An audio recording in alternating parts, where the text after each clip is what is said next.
ภิวัตรอำเภอแม่เมาะจังหวัดลำปางเป็นประจำทุกวันอังคารเวลาตี 5จนถึงเวลา7 โมงตอนนี้สัญญาณท่านสาธิตธีระปัญโยพร้อมแล้วเชิญญาติโยมทั้งหลายได้ติดตามรับฟังตั้งแต่เวลานี้เป็นต้นไปจนถึงเวลา7 นาฬิกาต้องขอขอบคุณอนุโมทนาบุญกับสถานีวิทยุทุกคลื่นทุกที่ทุกแห่งที่เปิ้นได้รับสัญญาณนำรายการนี้ไปสู่ผู้ฟังทางบ้านเป็นช่วงเวลาใดก็ตามก็ต้องขออนุโมทนาบุญสัญญาณพร้อมแล้วนิมนต์เลยครับครับผมกราบถวายความเคารพพระเถรานุเถระอุบาสังฆะที่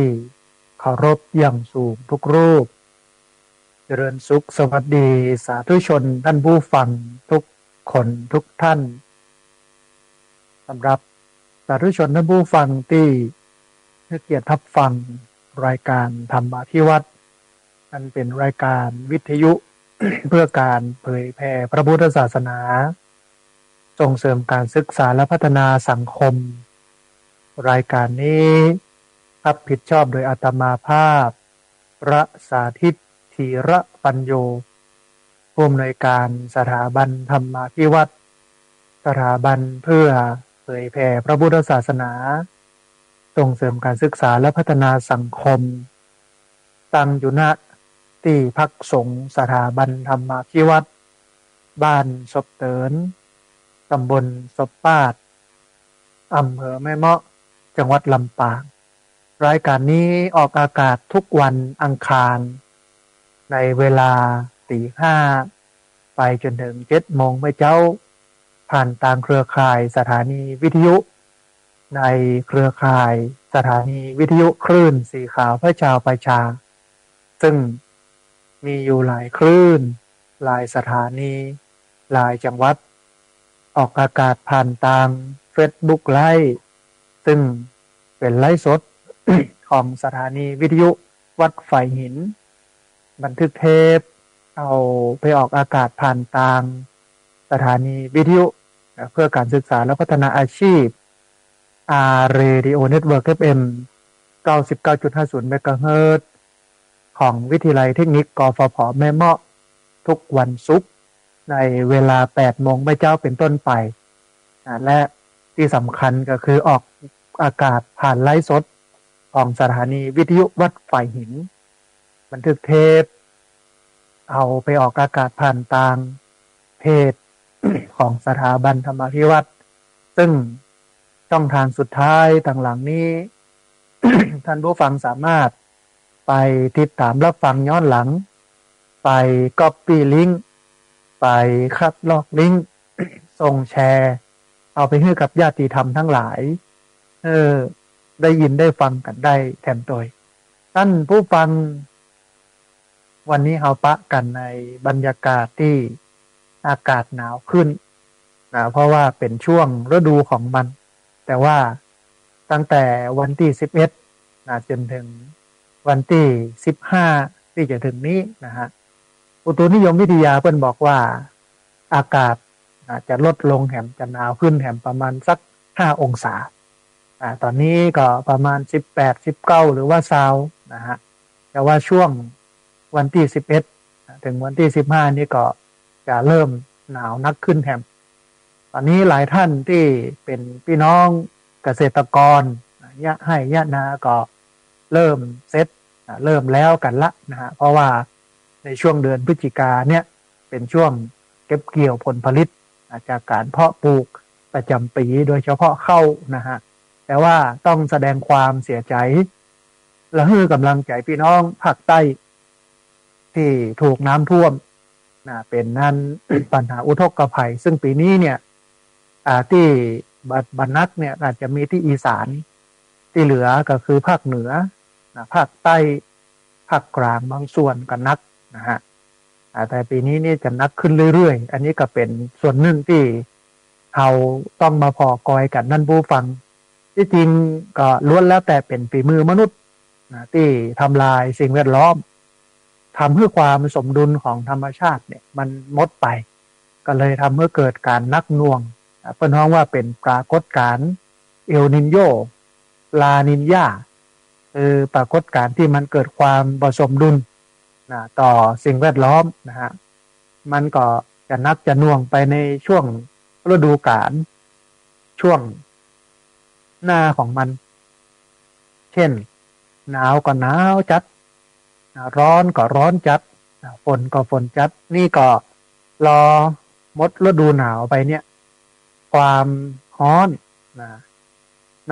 น้าแล้งหน้าร้อนเนี่ยก็จะดูเหมือนว่าอาจจะนักขึ้นกว่าเดิมแถมนะอันนี้ก็เป็นเรื่องสำคัญนะท่านผู้ฟังอาจจะถึงขั้นที่ว่าคนเสียชีวิตนะฮะเพราะฉะนั้นเนี่ยจำเป็นอย่างยิ่งที่เราเองจะต้องมาเพาะกอยนะมาฟื้นฟูทรัพยากรธรรมชาติและสิ่งแวดล้อมนะให้มันมีความสมดุลกันนะบ่ให้มันนักหน่วงไปในเชิงต่างใดต่างหนึ่งนะเพื่อให้เรานั้นนะมีชีวิตอยู่บนโลกนี้ได้อย่างมีความสุขที่จริงก็ต้องช่วยกันนะท่านผู้ฟังคนละไม้คนละมือนะเพื่อให้โลกมันกลับมาหรือชะลอการเสื่อมสลายของโลกให้มันไกลขึ้นไปแหมน้อยนึงให้เราอยู่บนโลกนี้ได้อย่างมีความสุขนะแหมอันหนึ่งนะฮะอันนี้ก็เป็นส่วนหนึ่งที่เอามามาเอ่ยให้กับท่านผู้ฟังทั้งหลายได้ฟังในรายการธรรมาภิวัตน์ในวันนี้ด้วยความเป็นห่วงเป็นใยกันนะฮะท่านผู้ฟังก่อนที่จะไปเอ่ยถึงเนื้อหาสาระในวันนี้จะถึงเรื่องการศึกษาของสามเณรนะหรือว่าศาสนามันเป็นทางผ่านของการศึกษาเพื่อให้มนุษย์ในประเทศเนี้ยได้ยกระดับชีวิตดีขึ้นถ้าบ่มีศาสนาบ่มีการมาบวชเฮียนเนี่ยอาจจะมองว่าคนที่บวชอาจจะน้อยลงส่วนหนึ่งเนาะแล้วก็ประเทศมันก็จะขาดกลไกในการยกระดับคนที่เป็นคนทุกข์คนยากคือเจริญขึ้นดีขึ้นได้นะฮะมันก็มีมิติค่อนข้างที่จะหลากหลายในหลายมิติเกี่ยวกับเรื่องของการเรียนของสามเณรแล้วก็ในปัจจุบันเนี่ยมีจำนวนลดลงเพราะว่าคนบวชน้อยบวชบรรนัดนะฮะในจำนวนพระเนร200,000น้อยๆเนี่ย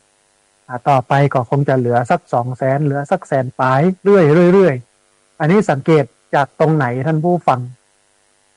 สังเกตจากพระเนรเถรน้อยที่อยู่วัดบ้านนอกอย่างอำเภอแม่เมาะนะตำบลศพปาดเนี่ยวัดหนึ่งก็มีรูป2รูปต่ออันนะฮะ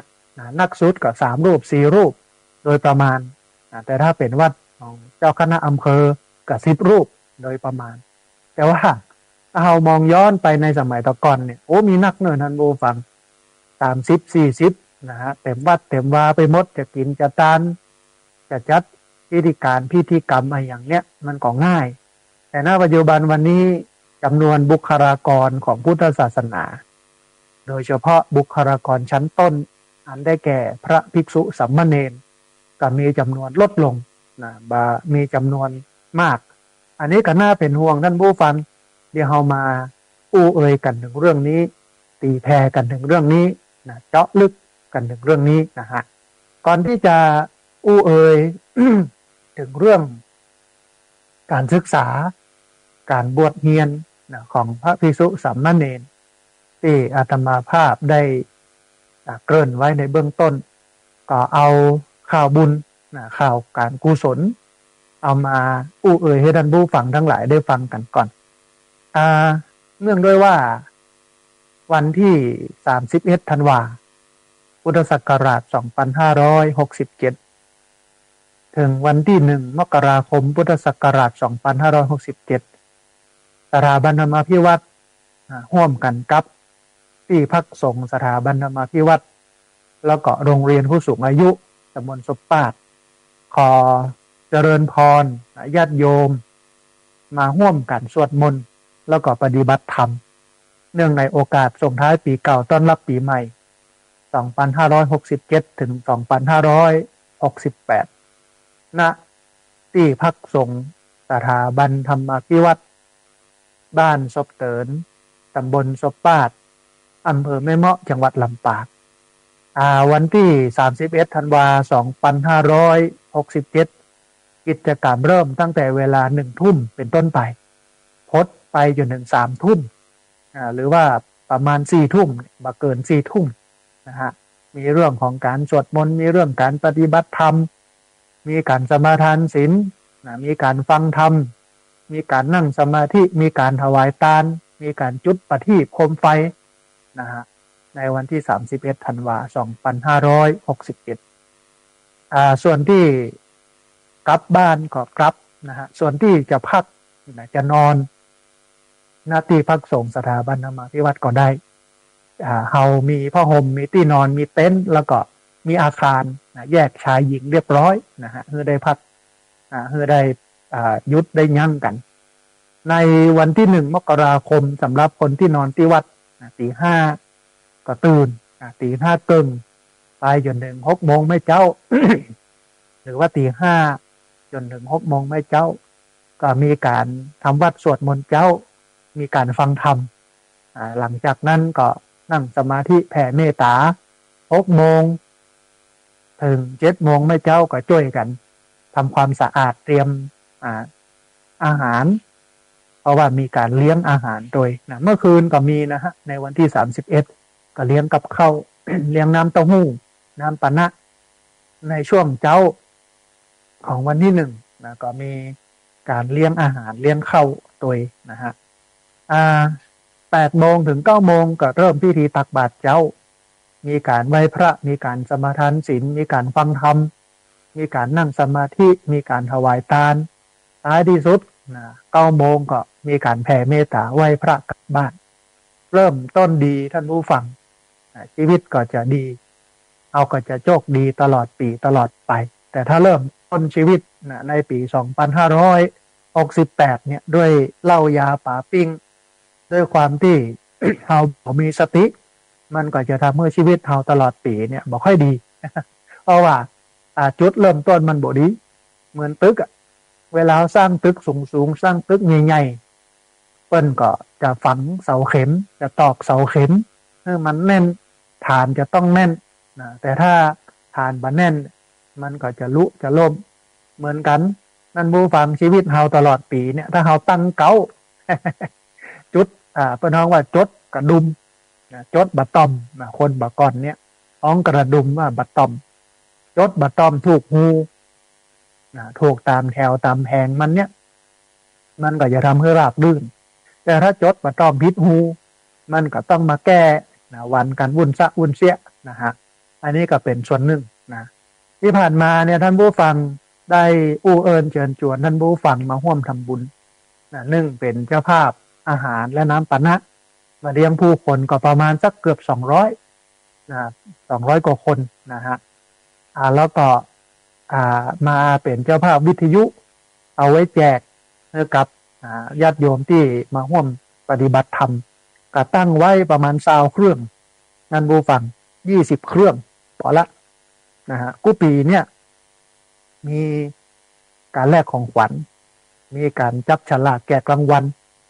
ปีหนึ่งเนี่ยงานปฏิบัติธรรมสิ้นปีเนี่ยก็จะใช้งบอยู่ประมาณ 4-5 หมื่นบาท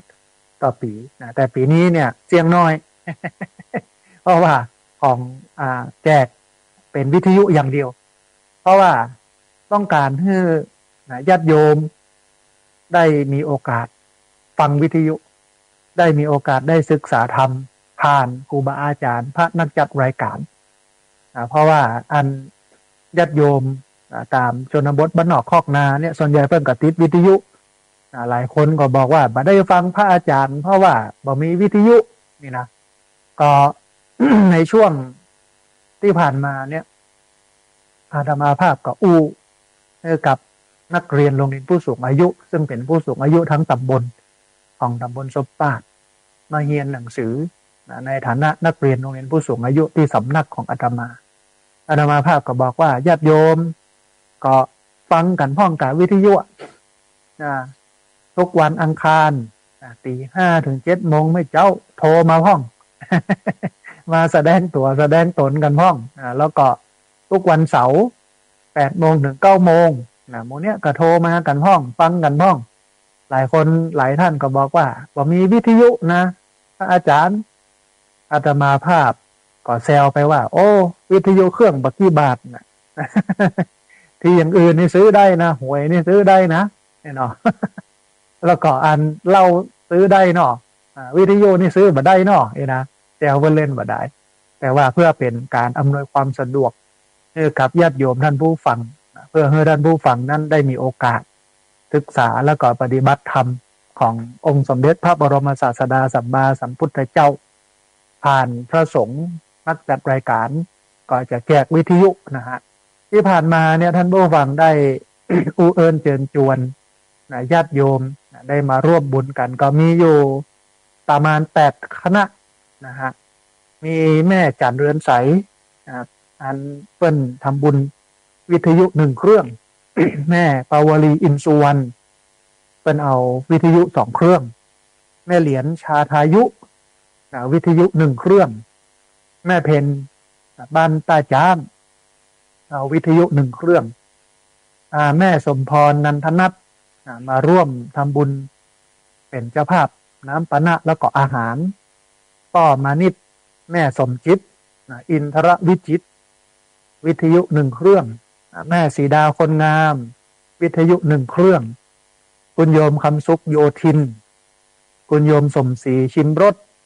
คุณโยมกมลวันแก้วเกิดคุณโยมรัตนาทาเรือนคุณโยมกอบแก้วณธรรมแม่วัชรินทร์วงมานิตวิทยุ1 เครื่องแล้วก็ทำบุญร่วมทำบุญสร้างห้องน้ำมาแห่งส่วนหนึ่งนะฮะตอนนี้ท่านผู้ฟังมีวิทยุอยู่ประมาณ8 เครื่องนะฮะ8 เครื่องเนาะเรือแฮม12 เครื่องเนอะท่านผู้ฟังท่านใดอยากจะร่วมทำบุญเป็นเจ้าภาพวิทยุเครื่องละ500 บาทเป็นวิทยุทานินที่ใจตึงขานก็ได้เสียบปลั๊กก็ได้นะฮะ500 บาทที่จริงมัน459นะฮะก็เลยตั้งมูลค่าไว้500เพื่อ50 บาทมันเหลือก็จะเอามาสมทบเป็นค่าอาหารค่าน้ำปานะนี่ครับญาติโยมที่มาร่วมศึกษาและปฏิบัติธรรมมันเป็นกุศลนะท่านผู้ฟังเวลาคนเปิ้นกำลังคัดเก่าตัวเก่าฝึกฮัดความโลภกิเลสก็คือความโกรธกิเลส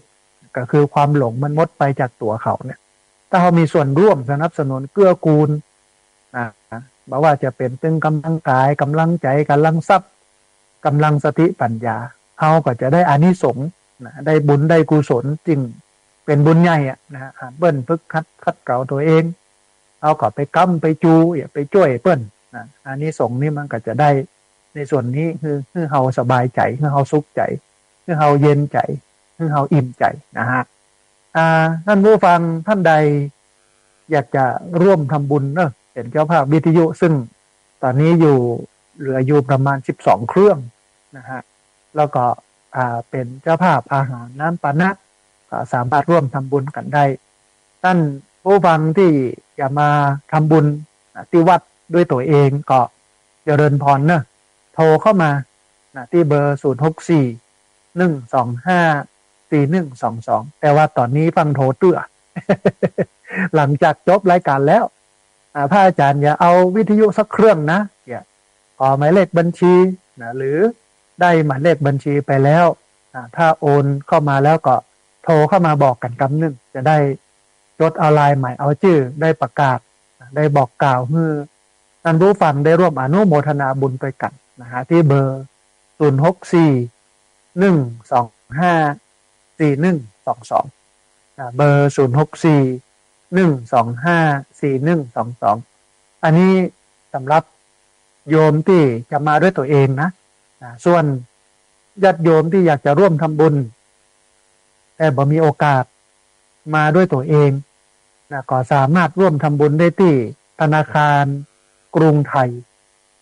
ชื่อบัญชีสถาบันธรรมาภิวัตรหมายเลขบัญชี 53607700007เบอร์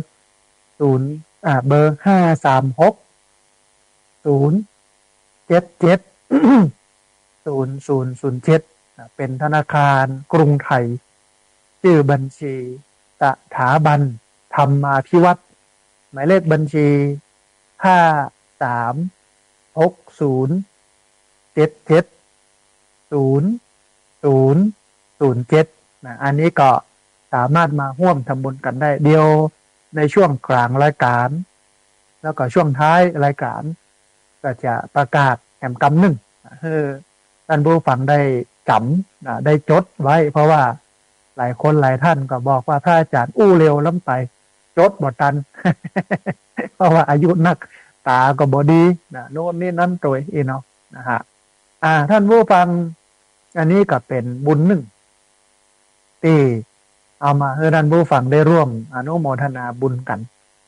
แต่ว่าก่อนที่จะอู้เอ่ยกันถึงเรื่องนี้เนี่ยเรามาเจาะลึกถึงเรื่องของการศึกษาของสามเณรกันก่อนอู้อย่างเนี้ยทำให้อาตมาภาพ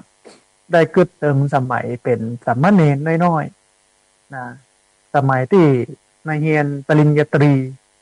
ที่วัดสวนดอกที่มหาวิทยาลัยมหาจุฬาลงกรณราชวิทยาลัยวิทยาเขตเชียงใหม่วัดสวนดอกซึ่งก็รุ่นเดียวกันกับท่านอาจารย์พระครูอภิวัฒนวิกรมส่วนหนึ่งแล้วก็มีอาจารย์พระครูโสพลปริยัติวัดไฟวัดทศสิงห์นะฮะสองรูปนี้แล้วก็มีท่านพระอาจารย์มหายนพงศ์สัมปุณโนวัดแม่ปอกในเมืองลี้ละปูนมีแห่มหลายๆรูปนะฮะที่เรียนห้องเดียวกันเป็นโมเดียวกันอยู่ด้วยกันตลอดระยะเวลา4 ปีนะฮะสมัยนั้นท่านผู้ฟังอาตมาภาพอยู่วัดร่ำเปิงตะโปธาราม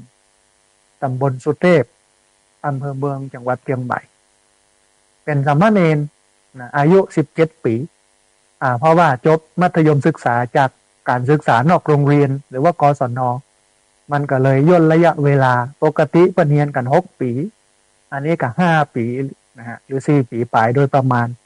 ก็เป็นคนหนุ่มเป็นสามเณรแล้วก็ลุกจากบ้านนอกคอกนาไปอยู่อาศัยใต้บารมีธรรมเจ้าอาวาสวัดร่ำเปิงในการเรียนยุคแรกๆเนี่ยบ่มีรถรับส่งต้องเตียวท่านผู้ฟังเตียวจากวัดร่ำเปิงไปวัดสวนดอกก็ประมาณเกือบ3 กิโลใช้เวลาอยู่ประมาณ40 นาทีเตียวลัดตั้งหลังไปโซดวัดอุโมงค์ไปโซดมหาลัยเชียงใหม่แล้วก็ตรงไปที่วัดสวนดอกไปกลับเจ้าไปเย็นกลับอย่างอี้อยู่ตลอดระยะเวลา4 ปีเกิดปุ๊ดแต่บอกว่าจะกี่กู้นะเป็นเนี่ยตุกท่านผู้ฟังกับข้าวกับป๋าที่เปิ้นจะที่เขาจะเอาไปฉันตอนเมื่อตอนอาหารเพลเนี่ยห่อไปแม่เจ้าบิณฑบาตได้กับข้าวมาก็แบ่งมาสันฉันส่วนหนึ่งแล้วก็ส่วนหนึ่งก็ห่อเข้าถุงแกงถุงจ้อน1 ใบเอาใส่ในถุงย่ามกับป้ายเงียนนะฮะตอนเวลาฉันเนี่ยครูบาอาจารย์เจ้าหมู่เดียวกัน เปิ่นก็เอาไปฉันที่ร้านอาหารเอาเป็นคนบ่มีสตางค์เอากับข้าวที่เฮาห่อมาเนี่ย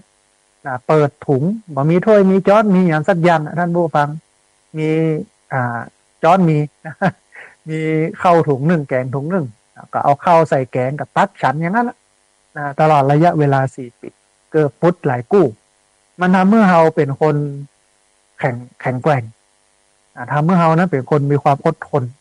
มากกับเรื่องต่างๆในที่มากระทบกับเฮาจนจบนะฮะรุ่นนั้นก็ประมาณ16 รูปโดยประมาณนั้นตอนนี้ก็แยกย้ายกันไปเติบโตเป็นคนที่มีคุณค่าเป็นคนที่มีคุณูปการเป็นคนที่มีประโยชน์ให้กับประเทศชาติพระศาสนาได้เพิ่มได้อิงกันหลายรูปอย่างท่านอาจารย์พระครูโสพลปริยัติที่วัดพระสิงห์เพิ่นเป็นผู้ช่วยเจ้าอาวาสวัดพระสิงห์เพิ่นเป็นเลขาโครงการหมู่บ้านรักษาศีล 5 ท่านอาจารย์พระครูอภิวัฒนวิกรมก็เป็นรองเจ้าคณะอำเภอดอยหล่อเป็นผอ.สถานีวิทยุภาคเหนืออย่างเงี้ยนะฮะท่านอาจารย์มหายนพงศ์ที่วัดแม่ปอกในเมืองลี้เปิ้ลก็เป็นพระนักพัฒนาชุมชนฝังตัวอยู่ที่บ้านเกิดของเปิ้ลพัฒนาชุมชนในหลายมิติไม่ว่าจะเป็นเรื่องสิ่งแวดล้อมเป็นวัฒนธรรมเป็นเรื่องเศรษฐกิจพอเพียงอย่างเงี้ยนี่ก็คือศาสนามันให้โอกาสคนมันยกระดับชีวิตคนให้มันสูงขึ้นให้มันเจริญขึ้นให้มันดีขึ้นแต่สมัยตะก่อนก็เลยห่มบวชเป็นสามเณรอาตมาภาพเนี่ยบวชสามเณรเมื่อปี2539ที่วัดดงลานตำบลบ้านปินอำเภอรองจังหวัดแพร่อยู่กับครูบาพระครูบัณฑิตตานุกูลหรือว่าครูบาหารตอนนี้เปิ้นเป็นที่ปรึกษาเจ้าคณะจังหวัดแพร่เปิ้นเป็นอดีตเจ้าคณะอำเภอรองอยู่กับเปิ้นก็ได้เรียนรู้ทักษะชีวิตตึงศาสนาโดยตึงตั้งนอกตั้งป้างโดยเนี่ยหลายเรื่องอยู่หั่นแต่ว่ามันเป็นวัดบ้านนอกอยู่ห่างไกลลำบากผ้านุ่งผ้าห่มก็กว่าจะได้มาแต่ละชุดแต่ละผืนผ้าตมผ้าไตปัจจัยกว่าจะได้มาแต่ละบาทแต่ละสตางค์บิณฑบาตก็ไกลไกลแต่ว่าวัดท่านเนี่ยเปิ้นฝึกคนให้มีความแข็งแกร่งในหลายๆเรื่องจนเป็นคนที่มีคุณค่าเป็นคนที่มีประโยชน์เป็นคนที่มีคุณูปการต่อประเทศชาติบ้านเมืองณปัจจุบันวันนี้ทีนี้ท่านผู้ฟังมันมีบทความถึงเรื่องของการบวชเฮียนของสามเณรเปิ้นตั้ง หัวข้อไว้ว่าจนไร้โอกาสจึงต้องบวชเมื่อการศึกษาทางโลกมีค่าใช้จ่ายวัดจึงเป็นที่พึ่งสุดท้ายของเด็กอยากเรียนมันเป็นอย่างนั้นจริงท่านผู้ฟังคือถึงแม้ว่ารัฐบาลจะประกาศเรื่องการเฮียนบัดมีการจ่ายค่าเทอมแต่การเฮียนเนี่ยมันบ่ได้เสียเฉพาะค่าเทอมค่ากำเข้า ถึงเจ้าถึงเย็นเนี่ยถึงเจ้าถึงแม่ตอนต้องจ่ายหรือว่าบางคนก็กินข้าวเจ้ามาจากบ้านหรือว่าฉันข้าวเจ้ามาจากวัดแต่ว่าอาหารเพลหรือข้าวตอนต้องจ่ายอุปกรณ์การเรียนทั้งหมดถ้าเป็นตั้งนอกกับชุดนักเรียนตู้เจ้าพระเนรก็มีชุดนักเรียนก็มีผ้าเหลืองนี่แหละประจำของสถานศึกษานั้นๆเปิ้นใส่สีไหนเปิ้นใส่อย่างใดรัดอกหรือว่านุ่งแบบห่มบวกเปียมันก็มีระเบียบของสถานศึกษานั้นๆมันก็เป็นค่าใช้จ่ายมีถุงย่ามอย่างนี้เป็นต้นการเดินทางไปเรียนหนังสือรถรับจ้างรับส่งนักเรียนก็ต้องจ่ายเปิ้นบอกว่าละอ่อนอยากเรียนเนี่ยอยู่ที่ประมาณ1,200,000 กว่าคน20,000 กว่าคนเป็นละอ่อนอายุตั้งแต่3 ขวบไปจนถึง18 ปีละอ่อนเราเนี่ยท่านผู้ฟังหลุดออกจากระบบการศึกษาไทยในปี2566ก็คือในปีที่แล้วคิดเป็น8.41%ของประชากรในวัยเดียวกันทั้งประเทศละอ่อนที่หลุดออกจากระบบการศึกษาเนี่ยอยู่ในวัยเข้าเรียนการศึกษาภาคบังคับก็คือชั้นประถมศึกษาปีที่1ถึงชั้นมัธยมศึกษาปีที่3อันนี้เป็นภาคบังคับทุกคนต้องเรียนป.1 ไปจนถึงม.3 เป็นการศึกษาภาคบังคับละอ่อนที่หลุดออกจากระบบการศึกษาภาคบังคับเนี่ยมีอยู่3.94 แสนคนหรือ300,000 คน38.45%ของจำนวนละอ่อนที่หลุดออกจากระบบการศึกษาทั้งหมดหนักที่สุดท่านผู้ฟังอยู่ที่ไหนอยู่ที่กรุงเทพมหานครซึ่งเป็นศูนย์กลางเป็นใจกลางความเจริญของประเทศ แต่ปรากฏว่ามีละอ่อนที่หลุดออกจากระบบการศึกษานักที่สุดของประเทศมันก็มีสองมุมกรุงเทพคนรวยก็รวยคนบ่ให้บ่ดีก็อยู่บ่ให้บ่ดีคนจนก็จนมันก็เริ่มมีเคิร์ฟภาษาฝรั่งมันต้องเคิร์ฟก็คือช่องว่างทางการศึกษานักคนลวกก็ลวกจบปริญญาตรีปริญญาโทปริญญาเอกในขณะเดียวกันคนบ่จบอย่างเลยมอกอ่านออกเขียนได้ก็มีนักในกรุงเทพมหานครในจังหวัดแห่งจังหวัดหนึ่งก็คือจังหวัดตากจังหวัดตากเนี่ยมีอยู่65,000 คนเป็นละอ่อนอยู่65,000 คน ที่หลุดออกจากระบบการศึกษาขั้นพื้นฐานจังหวัดเชียงใหม่มีอยู่36,000 คนสังเกตง่ายๆเป็นเมืองใหญ่ทั้งนั้นเพราะว่าจะเป็นกรุงเทพเพราะว่าจะเป็นเชียงใหม่ซึ่งเป็นเมืองที่เจริญทั้งนั้นแต่ปรากฏว่าละอ่อนหลุดออกจากระบบการศึกษากรุงเทพจำนวน130,000 คนจังหวัดตาก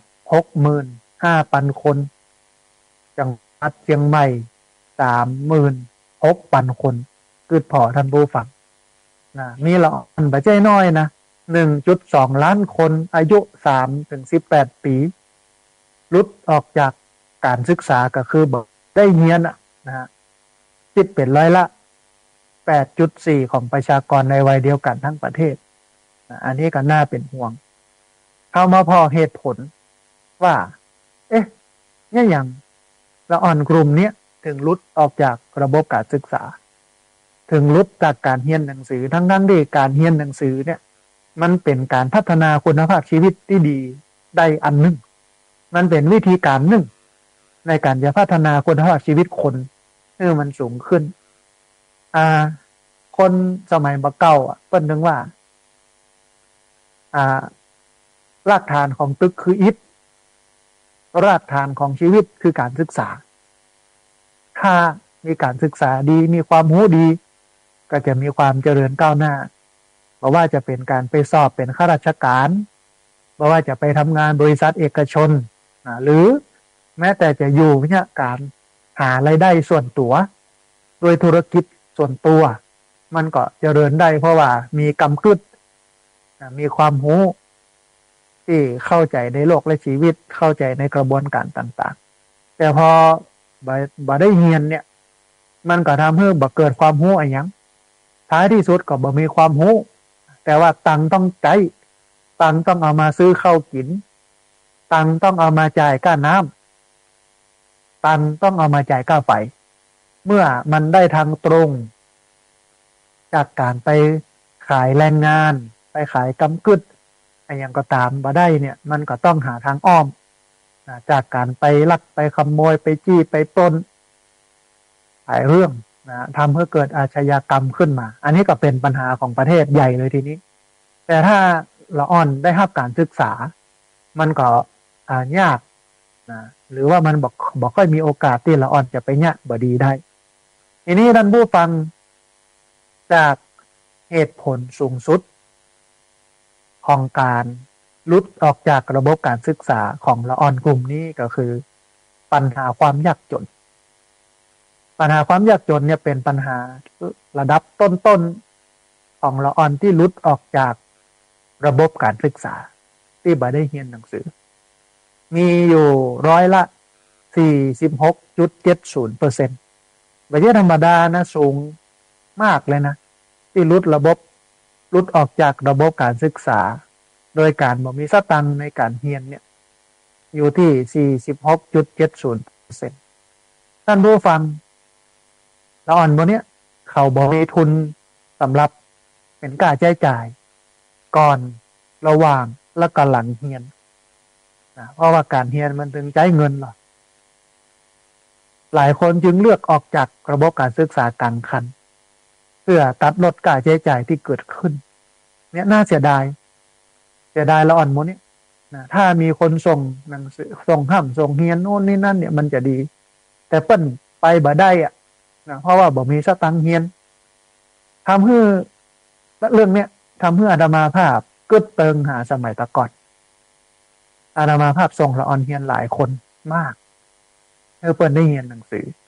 ตึงทางตรงทางอ้อมนะเปิ้นก็ห้ามก็เฮียนกันไปอย่างกันไปตอนนี้เติบโตกันเป็นทหารเป็นตำรวจนะเป็นหัวหน้านะหลายๆส่วนเมื่อปี2551ปี2551เนี่ยอาตมาภาพย้ายจากวัดร่ำเปิงตะโพธารามตำบลสุเทพอำเภอเมืองจังหวัดเชียงใหม่มาอยู่ลำปางก็มาคุกคีกับพี่น้องที่ลำปางก็ส่งลูกส่งหลานเปิ้นห้ำเปิ้นเฮียนให้เปิ้นได้ฝึกฮอดฮัดตัวเก่าได้การได้งานดีกับนักหลายคนนะฮะเรื่องการศึกษาทีนี้ท่านผู้ฟังละอ่อนที่หลุดออกจากระบบการศึกษาเพราะความยากจนเนี่ยมันก็มีแง่คิดอันหนึ่งนะว่าแม้ละอ่อนกลุ่มนี้บ่ได้เรียนความยากจนคนแค้นก็ยังบ่หายไปไหน คือบ่ได้เรียนหนังสือเพราะความยากจนแต่ความยากจนนะมันก็อยู่กับเขานะมันบ่ไปไหนดังนั้นเนี่ยการศึกษาจึงจำเป็นอยู่เสมอสำหรับละอ่อนกู้คนฉะนั้นท่านผู้ฟังโจทย์ของปัญหานี้ก็คือการต้องได้เรียนโดยที่บ่มีค่าใช้จ่ายหรือว่าเรียนโดยการเสียค่าใช้จ่ายน้อยนะไม่ว่าจะเป็นค่าที่พักค่าอาหารอาจจะต้องตัดทอนให้อยู่ในระดับที่ต้องใช้เงินน้อยที่สุดหรือหากบัดใจเลยก็เป็นการดีและทีเนี้ยมันก็มีคำตอบอยู่คำตอบเดียววิธีการที่จะเรียนโดยการใช้จ่ายน้อยเนี่ยก็คือการบวชเรียนเป็นสามเณรในวัดการบวชเรียนมันลดค่าใช้จ่ายนะในการใช้จ่ายเช่นกับข้าวตอนเจ้าก็บิณฑบาตฉันเอาถ้ามันบิณฑบาตมาได้นักก็เอาไปฉันตอนเพลนนะเหมือนอาตมาภาพสมัยเป็นเนนน้อย ห่อเข้าไปตัวไปมหาวิทยาลัยหรอกห่อไปตัวนะ2 อันเข้าอันหนึ่งเข้าถุงหนึ่งแกงถุงหนึ่งจ้อนใบหนึ่งใส่ในถุงแซวมัดไว้ในถุงย่ามถึงเวลาเพลนเปื้อนก็ออกไปฉันทั้งนอกมดเขาก็ออกมาฉันในห้อง อย่างเงี้ยแต่มันก็ประหยัดก้าชุดก้าอย่างต่างๆมันก็มาต้องได้เสียอย่างเยอะนะฮะการบวชสามเณรนี่นะดังนั้นเนี่ยท่านผู้ฟังมีสามเณรอยู่รูปหนึ่งซึ่งเปิ้นจะอู้เอ่ยถึงวิถีชีวิตของการเป็นสามเณรในการมาบวชเรียนก็คือสามเณรตะวันสุวรรณรัตน์นักเรียนพระปริยัติธรรมแผนกสามัญที่เปิ้นเลือกออกจากระบบการศึกษาภาคสามัญตั้งแต่ชั้นมัธยมศึกษาปีที่3จบม.3 ก็ยังเรียนละนี่นะแต่ว่าเปิ้นเลือกนะฮะเข้ามาเรียนต่อโรงเรียนสาธิตมหาวิทยาลัยมหาจุฬาลงกรณราชวิทยาลัยเขตพระนครเพื่ออะไรอย่างเพื่อลดค่าใช้จ่ายของครอบครัวลงเอาไปฟังบทสัมภาษณ์ของสามเณรน้อยหนึ่งเพิ่นบอกว่าที่ผมเฮียนเนี่ยมันบ่มีค่าใช้จ่ายนอกจากค่าเดินทางเป็นหลักเพราะวัดของผมเนี่ยอยู่ชานเมืองตัวผมต้องเข้าไปเฮียนในใจกลางกรุงเทพอันนี้คือสามเณรตะวันสุวรรณรัตน์นะฮะท่านผู้ฟังครอบครัวของสามเณรตะวันสุวรรณรัตน์เนี่ยประกอบอาชีพรับจ้างประจำแล้วก็รับจ้างรายวันคุณแม่เป็นพนักงานของปั๊มน้ำมันส่วนพ่อก็มีรายได้จากการขับวินมอเตอร์ไซค์ซึ่งกลุ่มรับจ้างรายวันแล้วก็งานประจำนับเป็นอาชีพของผู้ปกครองละอ่อนที่หลุดออกจากระบบการศึกษา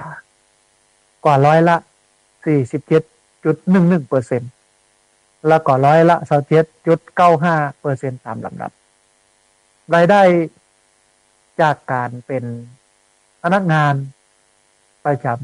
ำจากคุณแม่ประกอบกับรายได้จากงานแบบประจำของคุณพ่อจึงทำให้สามเณรตะวันตัดสินใจบรรพชาเป็นสามเณรจากการชักชวนของพระอาจารย์ระหว่างการไปบวชเป็นสามเณรภาคฤดูร้อนเนื่องจากมองว่าช่วยลดค่าใช้จ่ายของครอบครัวลงได้ที่สำคัญคือการได้เรียนโดยที่บ่ต้องเปิ้งบ่ต้องอาศัยทุนทรัพย์ของพ่อของแม่นะฮะสามเณรตะวันเปิ้นบอกว่าผมรู้สึกว่าตัวเก่านี้ต้องทำอะไรอย่างสักอย่างเพื่อลดภาระของครอบครัวลงเพราะหากผมเรียนทางโลกก็คือชั้นมัธยมศึกษาตอนปลายรายจ่ายของพ่อแม่เนี่ยก็จะเพิ่มขึ้นและส่วนตัวผมเนี่ยค่อนข้างจะชื่นชอบในการเรียนพระพุทธศาสนาอยู่แล้วจึงมาบวชเรียนอันนี้สามเณรตะวันสุวรรณรัตน์เปิ้นสะท้อนคือเขาได้หันว่าละอ่อนก็กึดได้นะ จบม.1 ถึงม.3ละอ่อนม.3เนี่ยกึดได้ว่าโอ้ถ้าเรียน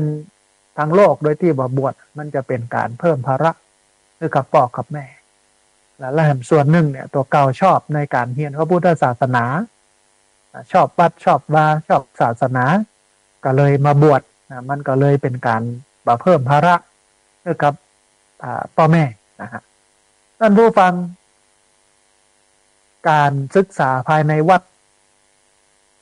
หรือห้องเป็นอย่างเป็นทางการว่าพระปริยัติธรรมมันมีการแบ่งหลักสูตรออกเป็น2แผนกแผนกแรกก็คือพระปริยัติธรรมแผนกสามัญอันนี้เป็นแผนกแรก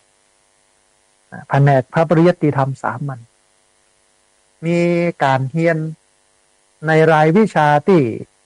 คล้ายคลึงกันกับสถาบันการศึกษาทางโลกในระดับมัธยม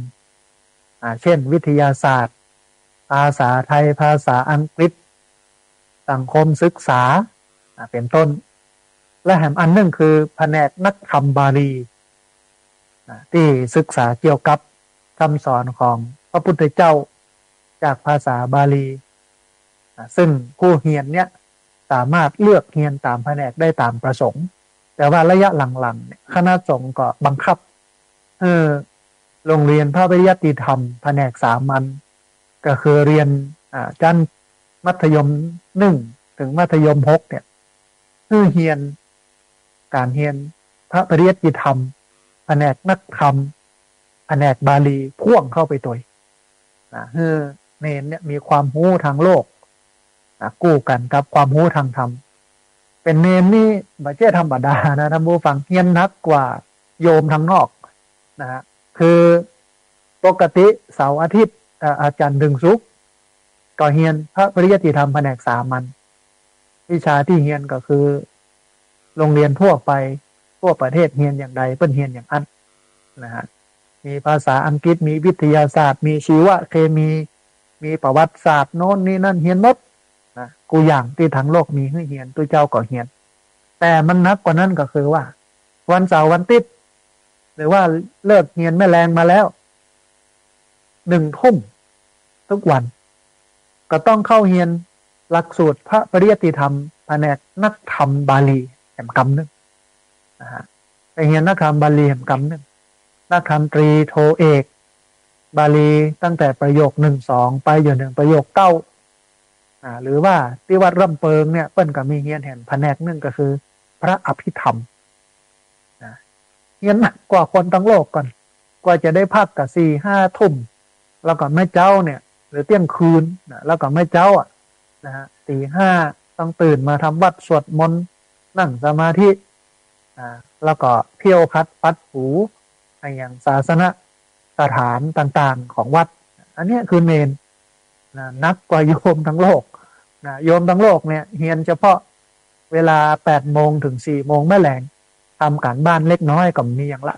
แต่พระเนนนี่นะนอกจากจะเรียนอย่างโยมม.1 ถึงม.6 แล้วก็ยังต้องไปเรียนพระปริยัติธรรมแผนกนักธรรมยังต้องไปเรียนพระปริยัติธรรมแผนกบาลีแล้วก็บางที่ก็จะต้องไปเรียนพระอภิธรรมโดย ไม่ใช่ธรรมดานะฮะทีนี้ท่านผู้ฟังมีการเรียนในรายวิชาที่มันเป็นการเรียนแบบพิเศษการเรียนพระวิทยธรรมเนี่ยมีวิชาอื่น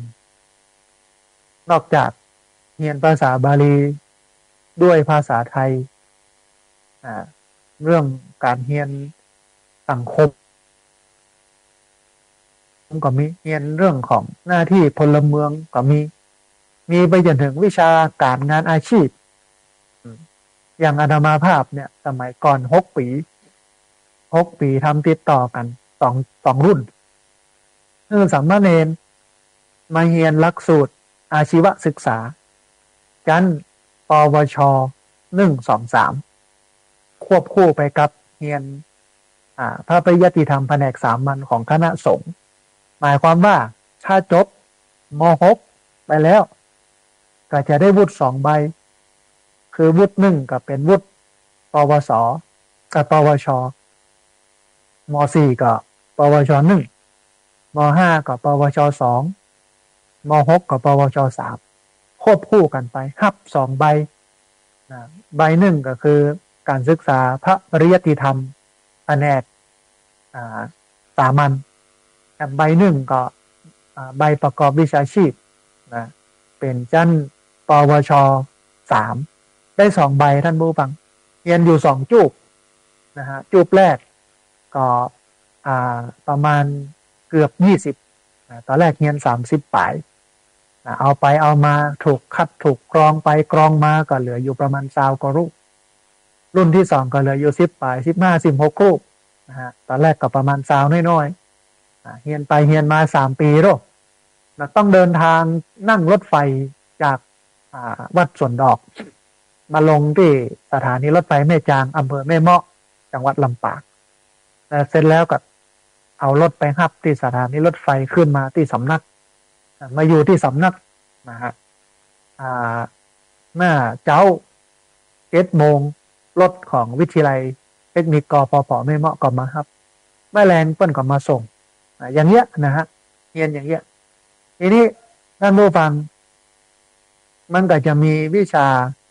พละศึกษาแต่ว่าพละศึกษาเนี่ยมันก็เป็นการเรียนแบบพระ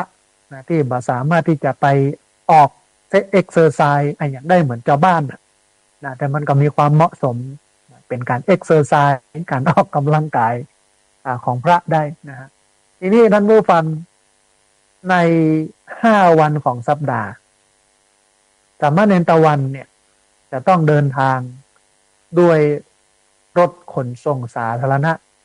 จากดอนเมืองเข้ามายังเขตพระนครเพื่อทันเวลาเรียนที่จะเริ่มตั้งแต่บ่ายโมงเป็นต้นไปจนถึง6 โมงแม่แลงใน1 วันสามเณรเนี่ยมีเรียนอยู่4 รายวิชาส่วนวิชาบาลีนั้นเรียนสัปดาห์ละ2 ครั้งนะฮะท่านผู้ฟังการจัดการเรียนการสอนของโรงเรียนพระปริยัติธรรมแผนกสามัญที่สามเณรตะวันเรียนอยู่เนี่ยมีการสอนบ่แตกต่างจากโรงเรียนในสังกัดของสำนักงานคณะกรรมการสถานศึกษาขั้นพื้นฐานหรือที่เปิ้นฮ้องกันสั้นๆว่าสพท.ซึ่งใช้หลักสูตรแกนกลางเดียวกันกับหลักสูตรทางโลกวุฒิการศึกษาเทียบเท่ากับวุฒิมัธยมศึกษาตอนต้นแล้วก็วุฒิการศึกษามัธยมศึกษาตอนปลายหลังจากจบแล้วเนี่ยสามารถเข้าศึกษาต่อในสถาบันการศึกษาทั่วไปได้และทั้งหมดนี้เนี่ยบ่มีค่าใช้จ่ายแต่อย่างใดในแง่หนึ่งท่านผู้ฟังนอกจากการศึกษาสำหรับคณะสงฆ์โดยมีเป้าหมายคือการรักษาคำสอนของพระพุทธเจ้าเพื่อให้ผู้เรียนเนี่ยนำไปปฏิบัติแล้วก็นำไปเผยแพร่แก่ชาวโลกแล้วเนี่ยพระอภิเชษฐ์สมคำศรีผู้อำนวยการส่วนงานบริหารศูนย์อาเซียนศึกษามา วิทยาลัยมหาจุฬาลงกรณราชวิทยาลัยเปิดให้ข้อมูลถึงประโยชน์ของการศึกษาพระปริยัติธรรมว่าการศึกษาในรูปแบบนี้เนี่ยได้อบรับเยาวชนที่มันตกหล่นจากระบบการศึกษาเข้ามาอยู่ในระบบแห่งครั้งหนึ่งวัตถุประสงค์ใหญ่ๆก็คือการเอาเยาวชนที่ตกหล่นจากระบบการศึกษากลับเข้ามาแห่งครั้งเพื่อพัฒนาให้เขาเนี่ยเป็นเยาวชนของชาติต่อไปท่านผู้ฟังการนำละอ่อน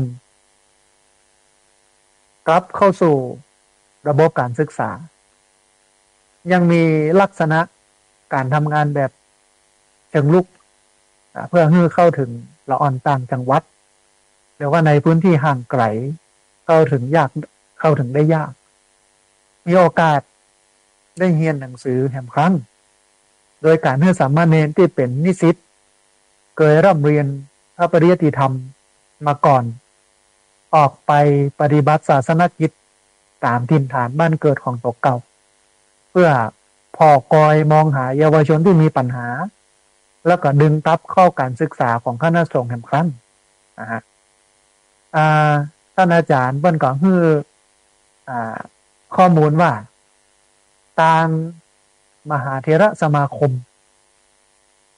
ก็มีการทำงานเชิงรุกทำงานบนที่สูงนะลงพื้นที่ไปตยจังหวัดต่างๆเพราะว่าจะเป็นทั้งภาคอีสานและก็ในกลุ่มชาติพันธุ์แล้วก็ยังมีโอกาสขยายพื้นที่การทำงานไปยังแถบประเทศอาเซียนบอกว่าจะเป็นลาวพม่าและกัมพูชาเพื่อให้เข้ามาสู่ระบบการศึกษาพระปริยัติธรรมของบ้านเราได้นะฮะอย่างใดก็ดีท่านผู้ฟังเมื่อถามถึงเหตุผลของการเข้าสู่การศึกษาพระปริยัติธรรมสำหรับละอ่อนไทยแล้วเนี่ยท่านพระอาจารย์อภิเชษฐ์เปิ้นก็บ่ได้ปฏิเสธว่าเกิดจากปัญหาทางเศรษฐกิจและก็สังคมละอ่อนหลายคนที่เข้าเรียนเป็นกลุ่มเปราะบางทางเศรษฐกิจจึงขาดแคลนทุนทรัพย์ในการเรียนความบ่พร้อมของครอบครัวรวมไปถึงปัญหายาเสพติดนะฮะท่านอาจารย์ก็บอกว่าเขาปะว่าละอ่อนส่วนใหญ่มีปัญหาทางสังคมมีปัญหาทางด้านเศรษฐกิจแล้วก็มีปัญหาทางด้านครอบครัวซึ่งบ่สามารถปฏิเสธได้ว่าปัญหาเหล่านี้ทำให้เขาเข้าสู่ร่มเงาของภาคกาสาวพัฒน์นะฮะซึ่งการทำให้ละอ่อนเหล่านี้เข้ามาอยู่ภายใต้ร่มเงาของพระพุทธศาสนาก็เป็นการบ่มเพาะปัญญามีการให้ความฮักมีการให้ความอบอุ่นแก่เขาแล้วก็อบรมเรื่องของการดำเนินชีวิตเขาก็จะมีการปฏิบัติตัวที่แตกต่างออกไปนะฮะส่วนการเรียนพระปริยัติธรรมเนี่ยจะช่วยแก้ปัญหาความขาดแคลนเหล่านี้ได้อย่างไรก็ตามก็ต้องบอกว่าสามารถแก้ได้ในระดับหนึ่งเพราะว่าปัจจุบันเนี่ยท่านผู้ฟังระบบการศึกษาของคณะสงฆ์ทางด้านพระปริยัติธรรมสามัญหรือโดยเฉพาะแผนกบาลีเองเนี่ยก็เป็นที่ยอมรับในวุฒิการศึกษาซึ่งสามารถเรียนจนจบได้วุฒิเทียบเท่ากับวุฒิการศึกษาปริญญาของสถาบันการศึกษาทั้งโลกนะอย่างปริญญาธรรม9ประโยคเนี่ยเปิ้นก็คือวุฒิปริญญาตรีชั้นปริญญาธรรม3ประโยคเปิ้นก็คือมัธยมศึกษาตอนปลายอย่างเงี้ยดังนั้นก็นับว่าการศึกษาทางพระปริยัติธรรมเนี่ยคือโอกาสกับละอ่อนแล้วก็เยาวชนที่ตกหล่นจากระบบการศึกษาแต่ว่าเปิดโอกาสให้กลุ่มเปราะบางได้เข้ามาบวชเรียนถือว่าเป็นการแก้ปัญหาเรื่องนี้ได้นะฮะทั้งนี้การศึกษาพระปริยัติธรรมก็ยังคงมีปัญหาต้องหาทางพัฒนาต่อโดยเฉพาะการศึกษาพระปริยัติธรรมในแผนกนักธรรมบาลีที่เน้นไปในการศึกษาคำสั่งสอนของพระพุทธเจ้าโดยพระอาจารย์อภิเชษฐ์เนี่ยเปิ้นมองว่าการศึกษาในแผนกดังกล่าวเนี่ย ควรมีการเพิ่มหลักสูตรวิชาเข้าไปตัวเช่นวิชาภาษาอังกฤษซึ่งมักเป็นรายวิชาที่ใช้ในการสอบวัดคะแนนเข้าสู่หลักสูตรของคณะต่างๆในระดับอุดมศึกษาพระอาจารย์อภิเชษฐ์เปิ้ลมองว่าปัญหาของการศึกษาพระปริยัติธรรมก็คือการอาวุธไปเทียบสอบความรู้เช่นคณะอักษรศาสตร์วิศวกรรมศาสตร์ก็อาจจะทำให้เรานั้นเจอกับปัญหาแต่คณะสงฆ์แผนกนักธรรมบาลีก็พยายามปรับเปลี่ยนอยู่แต่ก็ยังเป็นรูปธรรมได้บ่มากนะฮะว่าก็คงจะต้องใช้เวลาอาจารย์ปั้นฮื้อข้อมูลเห็นว่าแต่หากสามเณรมีโอกาสได้ศึกษาเพิ่มเติมปัญหาจุดนี้ก็จะอาจจะบ่มีที่สำคัญคือการดึงเยาวชนผู้ขาดแคลนการศึกษาเข้าสู่ระบบการศึกษาแบบพระปริยัติธรรมกับการทำงานเชิงรุกที่อาจารย์มันบอกไปแล้วเนี่ยมันอาจจะทำให้ละอ่อนที่ถูกชักชวนเข้ามาบ่ได้ศึกษาถึงหลักสูตรที่จะเข้าเรียนเบื้องต้นก่อนซึ่งจะทำให้เกิดปัญหากับเยาวชนเช่นบ่สามารถจะเรียนในหลักสูตรนักธรรมบาลีได้ทั้งนี้ท่านผู้ฟังการศึกษาพระปริยัติธรรมก็นับว่าเป็นหนึ่งเส้นทางที่ช่วยให้ละอ่อนกลุ่มเปราะบางยากจนมีโอกาสเข้าถึงระบบการศึกษาเนื่องจากมีหลักสูตรการเรียนที่สามารถนำไปต่อยอดเข้าสู่ระบบการศึกษาทั้งโลกได้ทั้งยังบ่เสียค่าใช้จ่ายในการเล่าเรียนเยาวชนรวมทั้งผู้ปกครองจำนวนหนึ่งจึงพลักเยาวชนเข้าสู่ระบบการศึกษาในโรงเรียนพระปริยัติธรรมเพิ่มขึ้นอย่างต่อเนื่องจะหันได้จากตัวเลขของสำนักงานสถิติแห่งชาติท่านผู้ฟังสำนักงานสถิติแห่งชาติเนี่ยเปิ้ลพบว่าในปี 2565 มีสามเณรบรรพชาในระยะยาวถึง 7.3 หมื่นรูปจากปี 2563 ที่มีเพียง 3.3 หมื่นรูปเพิ่มขึ้นจาก 3.3 ในปี 2563 มาถึงปี 2565 อยู่ที่ 7.3 หมื่นรูปขณะที่แนวโน้มตั้งแต่ปี 2556 ถึงปี 2562 ตัวเลขของสามเณรที่บวชในระยะยาวเนี่ยกลับลดลงอย่างเห็นชัดเจนท่านผู้ฟังนอกจากวัดจะเป็นศาสนสถานสำหรับยึดเหนี่ยวจิตใจจึงกลายเป็นแห่งตัวเลือกหนึ่ง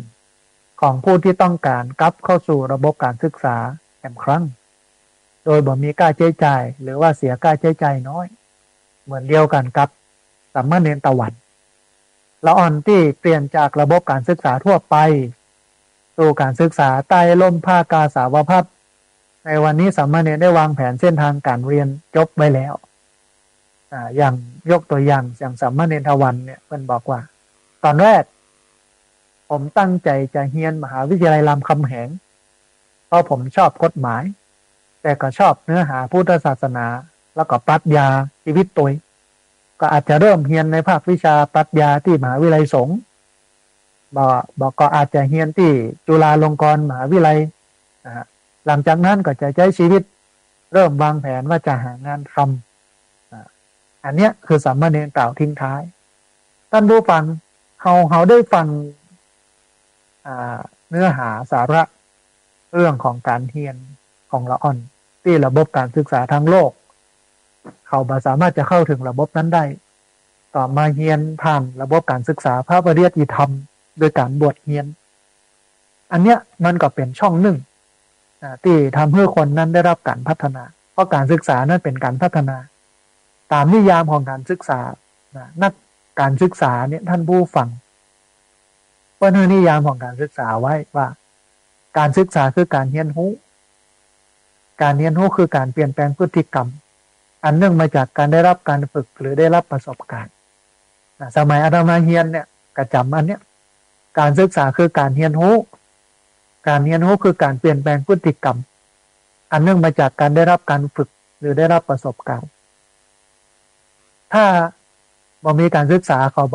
ก็บ่เปลี่ยนแปลงพฤติกรรมเพราะเขาไม่ได้รับการฝึกเขาจะเพิ่มอาชญากร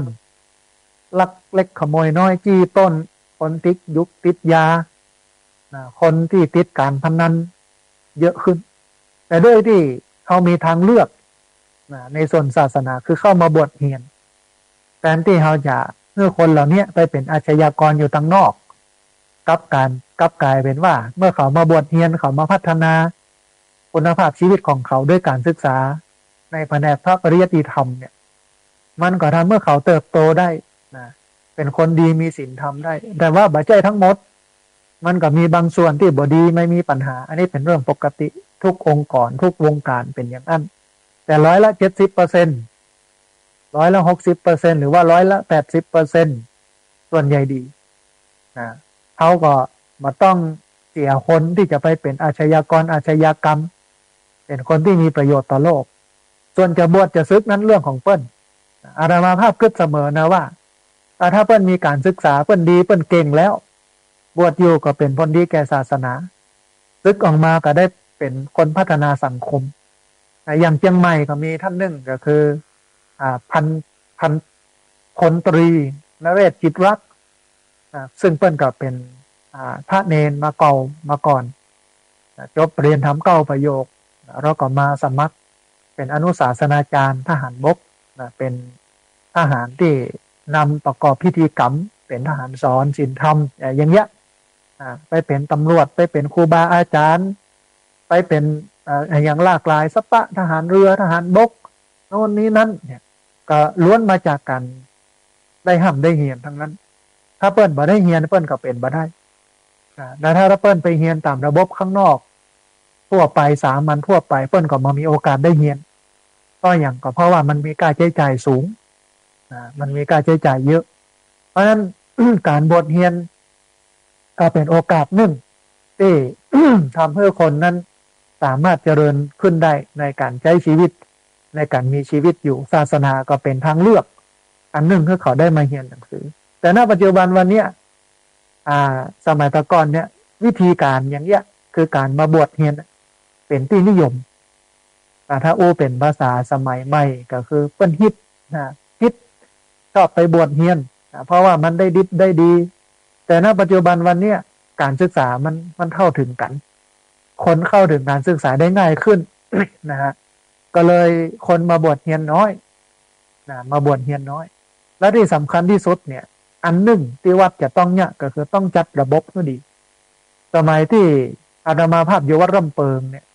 ดูแลสามเณรประมาณ60 รูป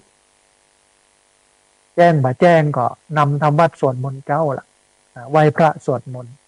เมื่อไหว้พระสวดมนต์เสร็จก็คือโอวาทเสร็จก็แบ่งหน้าที่กันไปทำความสะอาดสามเณร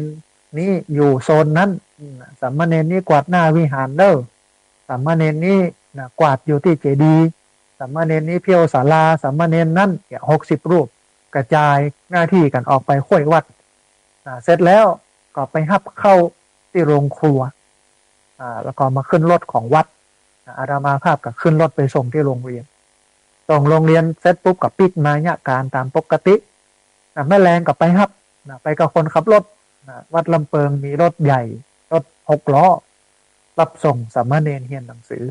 ก็ไปหับไปส่งอย่างเงี้ย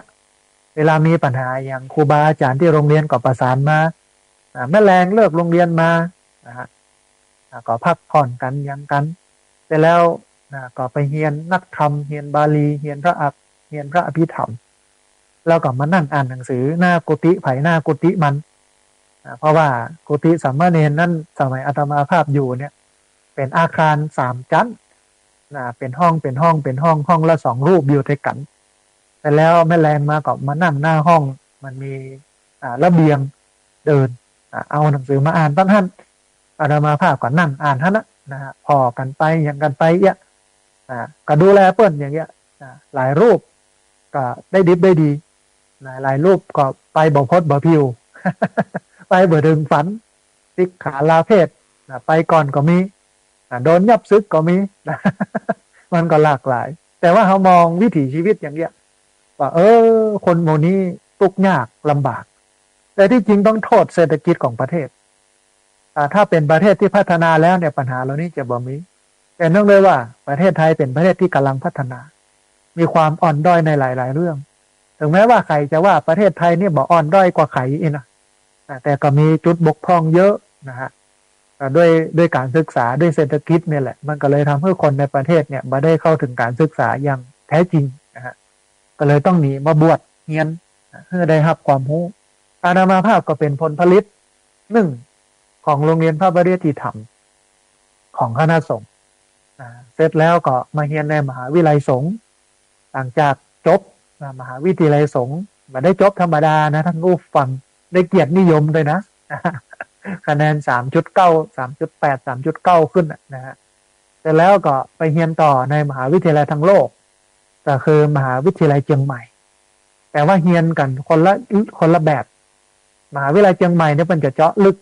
นะเข้มข้นหน่อยหนึ่งครูบาอาจารย์มันก็มีคุณภาพนะฮะก็เลยทำให้เราก็ได้ความรู้สองแบบความรู้แบบตังพระนะแล้วก็ความรู้แบบโลกที่อาจารย์ทั้งโลกเปิ้นมาสอนแต่วิชาที่เรียนเนี่ยเป็นวิชาพระพุทธศาสนาแต่เน้นการเอาไปประยุกต์ใช้กับโลกนะเพื่อที่จะทำให้เรานั้นเป็นนักเผยแพร่ที่มีคุณภาพคืออู้ง่ายๆไปอู้กับคนทั้งโลกคือเปิ้นเข้าใจง่าย เพราะว่าทางธรรมเนี่ยก็มีแต่ซับแสงทางธรรมมีธรรมเนียมทางธรรมนะถ้าเราอยู่กับวัดวาศาสนามาเขาก็จะติดระบบอย่างนั้นแต่โชคดีที่อาตมาภาพได้ไปเรียนระบบทางโลกก็ได้เข้าใจวิถีของโลกนะว่าทางโลกเป็นเรียนกันอย่างนี้มันก็ลำบากนะท่านผู้ฟังไปเรียนในมหาวิทยาลัยเชียงใหม่ก็ต้องเตียวไปเหมือนเดิม เตียวจากวัดลำเปิงเนี่ยนะไปมหาวิทยาลัยเชียงใหม่แล้วก็ในมหาวิทยาลัยเชียงใหม่นั้นที่จริงมันก็มีรถบริการรถไฟฟ้าแต่เขาขึ้นบ่ได้นะเพราะว่ามันมีไม่หย่าไม่หญิงขึ้นนั่งต้องเตียวอย่างเดียวนะฮะเตียวไปไปห้ำไปเฮียนตอนเพลนเพื่อก็ไปฉันที่โรงอาหารไปซื้อกับข้าวที่โรงอาหารแต่ว่ามันก็มีห้องให้นั่งฉันท่านนะฮะอันนี้ก็ดีอย่างหนึ่งที่เปิดจัดให้เฮียนเหมือนทั้งโลกเฮียนในมหาวิทยาลัยเชียงใหม่แต่เฮียนพุทธศาสนาศึกษาเฮียนเพื่อเจาะลึกเรื่องศาสนาโดยการนำเอาไปใช้ในชีวิตประจำวันในการไปปลุกให้ชาวบ้านพี่น้องที่เป็นพุทธศาสนิกชนได้ตื่นขึ้นมาคือถ้าอาตมาภาพมาได้เป็นคนเฮียนมาก่อนเนี่ยก็อาจจะบ่สามารถจะเทศอาจจะบ่สามารถที่จะบรรยายให้ญาติโยมได้เข้าใจแบบนี้ได้นะฮะอาจจะทั่วไปนะแต่ว่าด้วยความที่เขาได้ทำได้เฮียนแต่ที่จริงก็อยากจะเฮียนต่อเหมือนกันนะ เฮียนต่อระดับปริญญาเอกแต่ด้วยความที่ปัจจัยมันจำเป็นต้องเอามาใช้เลี้ยงคนก็เลยขาดแคลนปัจจัยก็เลยเป็นอย่างเขายังมีโอกาสเฮียนตั้งหน้าแต่ละอ่อนยุคใหม่เนี่ยเขาต้องเฮียน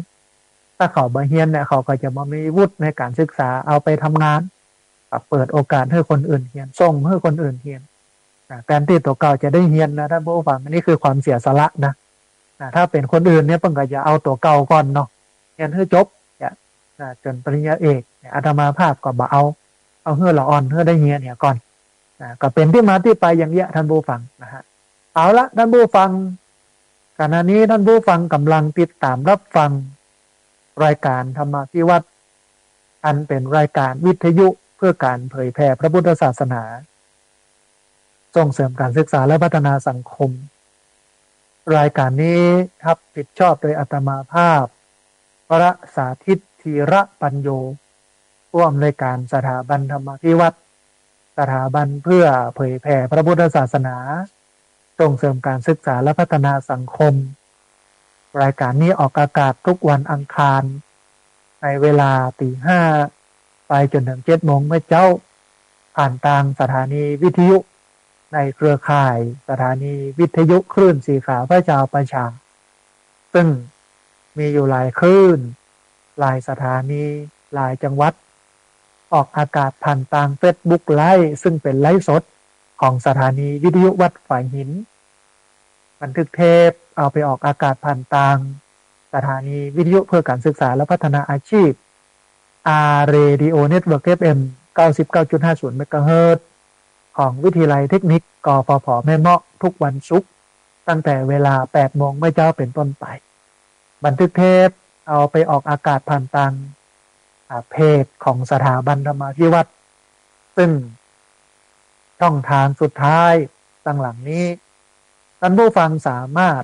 ไปติดตามรับฟังย้อนหลังไปก๊อปปี้ลิงก์ไปคัดลอกลิงก์ส่งแชร์เอาไปให้กับญาติธรรมทั้งหลายได้ยินได้ฟังกันได้แถมตัวนะฮะท่านผู้ฟังก่อนที่จะเปิดสายให้ท่านผู้ฟังที่ฟังอยู่ทางบ้านได้โทรเข้ามาร่วมร่วมเอ่ยกันโทรเข้ามาร่วมแสดงความคิดความเห็นกันโทรเข้ามาเช็คสัญญาณว่าชัดบ่ชัดอย่างใดโทรเข้ามารายงานสภาพอากาศว่าที่ไหนเป็นอย่างใดหนาวและบ่หนาวอย่างใดนะหรือว่าถามปัญหาอื่นๆและจะโทรมาร่วมทำบุญก็ได้นะฮะก่อนที่จะเปิดสายนั้นก็ขอประชาสัมพันธ์แห่งกำหนึ่งเนอท่านผู้ฟังว่าระหว่างวันที่31 ธันวาคมพุทธศักราช 2567 ถึงวันที่ 1 มกราคม พุทธศักราช 2568 สถาบันธรรมาภิวัตรร่วมกันกับที่พักสงฆ์สถาบันธรรมาภิวัตรแล้วก็โรงเรียนผู้สูงอายุตำบลศพปาดขอเจริญพรท่านผู้ฟังทุกคนทุกท่านได้ร่วมสวดมนต์แล้วก็ปฏิบัติธรรมเนื่องในโอกาสส่งท้ายปีเก่าต้อนรับปีใหม่ 2567 ถึง 2568 ณ ที่พักสงฆ์สถาบันธรรมาภิวัตรบ้านศพเตินตำบลศพปาดอำเภอแม่เมาะจังหวัดลำปางวันที่ 31 ธันวาคม 2567 กิจกรรมเริ่มตั้งแต่เวลา 19 นาฬิกาก็คือ 1 ทุ่มไปจนถึง 3 ทุ่มหรือว่า 4 ทุ่มโดยประมาณในวันที่ 1 มกราคม 2568 จะเริ่มทำบุญตักบาตรไหว้พระสวดมนต์รับศีลนั่งสมาธิตั้งแต่ 8 โมงไม่เจ้าเป็นต้นไปพด 9 โมงไม่เจ้านะฮะเพราะนั้นท่านผู้ฟังท่านใดอยากจะร่วมทำบุญอันแรกมาร่วมทำบุญสมทบทุนเลี้ยงอาหารน้ำปานะ2 มื้อก็คือมื้อค่ำกับมื้อเจ้าก็เจริญพรเนอะท่านไหนจะร่วมทำบุญเป็นเจ้าภาพวิทยุเอามาแจกญาติโยมเพื่อให้ญาติโยมนั้นได้ฟังวิทยุได้เข้าถึงธรรมะเฮาก็ถือว่าเป็นผู้ชี้ทางบรรเทาทุกข์เป็นผู้ชี้สุขเกษมสารเป็นผู้ชี้ทางพระนฤพานอันพ้นโศกวิโยคภัยก็สามารถร่วมทำบุญวิทยุได้500 บาทส่วนอาหารน้ำปานะนั้นตามกำลังศรัทธาเลยจะเอาแบบคุณโยมคำสุขโยธินก็ได้เนอะคุณโยมคำสุขโยธินเนี่ยเปิ้นก็ไปรวบรวมญาติธรรมเข้ามาหลายคนก็เสร็จแล้วก็ฮ้อมกันคนน้อยคน50 คน100ก็ได้500 คนคนละ100ก็500หรือว่า10 คนคนละ50 บาทก็ได้1 เครื่องแล้วนะถ้าจะเอาเป็นเจ้าภาพคนเดียวก็ได้1 เครื่อง500หรือจะรวมกันหลายๆคนคนละน้อยเอา1 เครื่องก็ได้นะฮะตอนนี้ได้อยู่ประมาณ8 เครื่องเหลืออยู่แหม12 เครื่องเนอะท่านผู้ฟังแหม12 เครื่องที่จะเอามาแจกญาติโยมนะฮะแล้วก็มีแม่สมพรนันทนัทโดยส่วนหนึ่งก็ร่วมทำบุญเป็นสมทบทุนเป็นเจ้าภาพอาหารและน้ำปานะตัวนะฮะอันนี้ก็เป็นบุญหนึ่งท่านผู้ฟังท่านใดที่อยากจะมาร่วมทำบุญที่สำนักได้มาพบกันเนี่ยก็โทรเข้ามาก่อนเนอะที่เบอร์ 064-125-4122แต่ว่าขอเป็นหลังรายการหลังจากจบรายการแล้วก็โทรเข้ามาส่วนท่านไหนที่อยากจะทำบุญแต่บ่มีโอกาสได้มาร่วมทำบุญโดยตัวเองก็สามารถร่วมทำบุญได้ที่ธนาคารกรุงไทยชื่อบัญชีสถาบันธรรมาภิวัตรหมายเลขบัญชี5360770007เป็นธนาคารกรุงไทยชื่อบัญชีสถาบันธรรมาภิวัตรหมายเลขบัญชี5360770007 770007นะฮะเอาละท่านผู้ฟังตอนนี้ได้เวลาเปิดสายให้ท่านผู้ฟังที่ฟังอยู่ทางบ้านจะได้โทรเข้ามาร่วมเอ่ยกันจะได้โทรเข้ามาร่วมแสดงความคิดความเห็นกันแล้วเรียนเชิญเจริญพรที่เบอร์0641254122เบอร์0641254122พอดีมีสายเข้ามาสายหนึ่งเดี๋ยวครับสายนี้ก่อนเพื่อนจะว่าจะได้พร้อมเจริญพรอ๋อสาธุโยมแม่จากอำเภอวังเหนือจังหวัดลำปางเนาะสาธุสัญญาณชัดเจนดีเนาะแม่เนาะโอ้สาธุอนุโมทนาบุญกับโยมแม่ที่ติดตามรับฟังแล้วก็โทรเข้ามาให้กำลังใจกันเนาะแม่เนาะสาธุสาธุเจริญพรอนุโมทนาบุญกับโยมแม่เจริญพรนะโยมแม่จากอำเภอวังเหนือโทรเข้ามาแต่เสียงมันบอกค่อยได้ยินขออภัยนะฮะเดี๋ยวปิดเครื่องแล้วก็เปิดแอมกำหนึ่งพอดีโทรศัพท์ที่ใจรับสายเนี่ยบางครั้งบางทีมันก็บดีตรงไหนบดีตรงที่เวลาเราเปิดลำโพงแล้วมันบอกออก เสียงมันก้อยนะฮะเดี๋ยวเราปิดแล้วเปิดใหม่ท่านผู้ฟังเรียนเชิญเจริญพรเนอะที่เบอร์0641254122เบอร์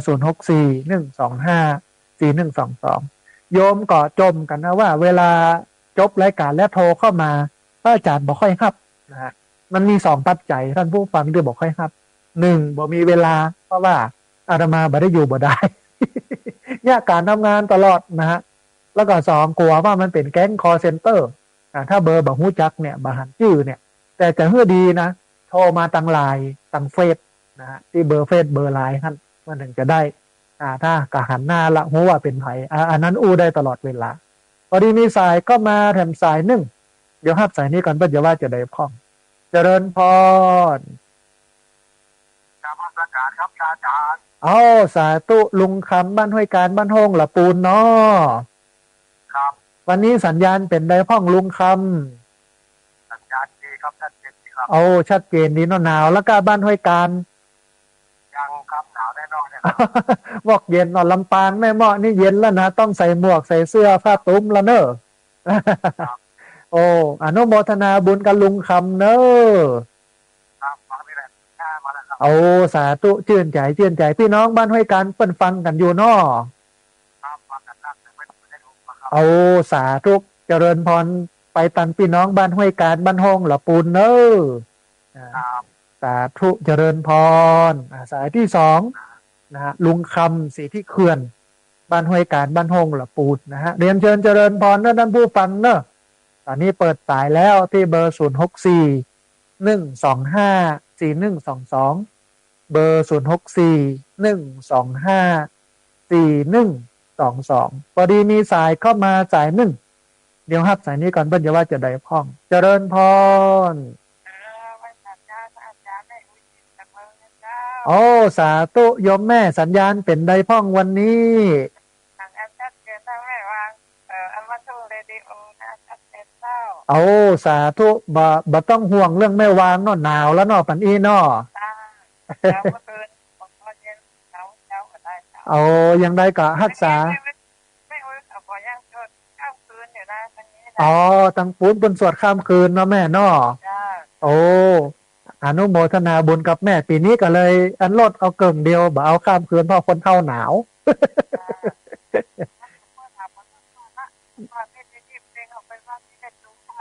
แม่นละแม่บ่เดี๋ยวนี้หมอกพอให้พอดีเนาะแม่เนาะข้ามคืนแล้วตอนแรกของปานการนี่กันโอ้ดีแม่ดีคนเท่าของก็ค่อยมีสายไม่ก็ไม่อุ้ยแล้วก็มันนั่งก็ไม่ดอกตี5-6แล้วกัน80บาทนี่มันก็ไม่เร็วเอาหมอกปอเมาะละ80เนี่ยเนาะแม่เนาะอย่างนั้นโอ้อนุโมทนาบุญกับแม่เนอะป้าถ้ามันใกล้ก็จะไปอยู่เลยเสียถ้ามันไก่เนาะแม่เนาะนะไก่ไม่ได้ก็จะใช้แข่งได้ก็ได้มาเป็นอย่างแม่ส่งใจมาเนอะนะใกล้เนาะ สาธุแม่จะได้กระรักษาสุขภาพเนอะเป็นกำลังใจให้ตลอดสาธุเจริญพรสาธุนะฮะอนุโมทนาบุญนะฮะญาติโยมเวลาโทรมาให้โทรมาเบอร์นี้เบอร์เดียวเนอะที่เบอร์0641254122เบอร์อื่นไม่ต้องโทรเนอะเพราะว่าเดี๋ยวมันจะไปรบกวนสัญญาณออกอากาศมันจะดับเนอะท่านผู้ฟังโทรมาเบอร์นี้นะฮะเบอร์0641254122ตะกี้มีโยมโทรเข้ามาทางไลน์ไม่ต้องโทรทางไลน์นะฮะโทรเข้ามาเบอร์นี้เบอร์0641254122เบอร์เดียวเท่านั้นนะฮะพอดีมีสายเข้ามาสายหนึ่งเดี๋ยวครับสายนี้ก่อนเปิ้ลจะว่าอย่างใดพ้องเจริญพรอ๋อสาธุแม่หลงบ้านบวกเมืองลี้ละปูนเนาะสัญญาณเป็นใดพ้องแม่วันนี้ชัดดีก่อนชัดสัญญาณชัดเจนดีเนาะหนาวแล้วเนาะบ้านบวกเนาะยังได้กับเหมือนกันแม่นะกำลังจะเผาข้าวหลามเนี่ยนะเดี๋ยวเนี้ย มันเปิงกันหน้าหนาวเนาะแม่เนาะอนุโมทนาบุญกับแม่หลงเนอะจ้าแม่ฟังแต่เจ้าแล้วโอ้สาธุอนุโมทนาบุญกับแม่แต่เป็นกำลังใจให้กันเนอะสาธุเจริญพรสาธุนะฮะแม่หลงบ้านบวกนะเมืองลี้ละปูนโทรเข้ามาฮื้อกำลังใจกันบอกว่าเมืองลี้สัญญาณชัดเจนดีเป็นเชิญเจริญพรเนอะพี่น้องเนอะตะกี้แม่แดงดอกตะล่อมนะฮะโทรเข้ามาที่เบอร์ไลน์เบอร์เฟซตัดนี้นะโยมแม่โทรเข้ามาที่เบอร์นี้เนอะ0641254122เบอร์0641254122นะฮะเรียนเชิญเจริญพรโทรเข้ามาที่เบอร์นี้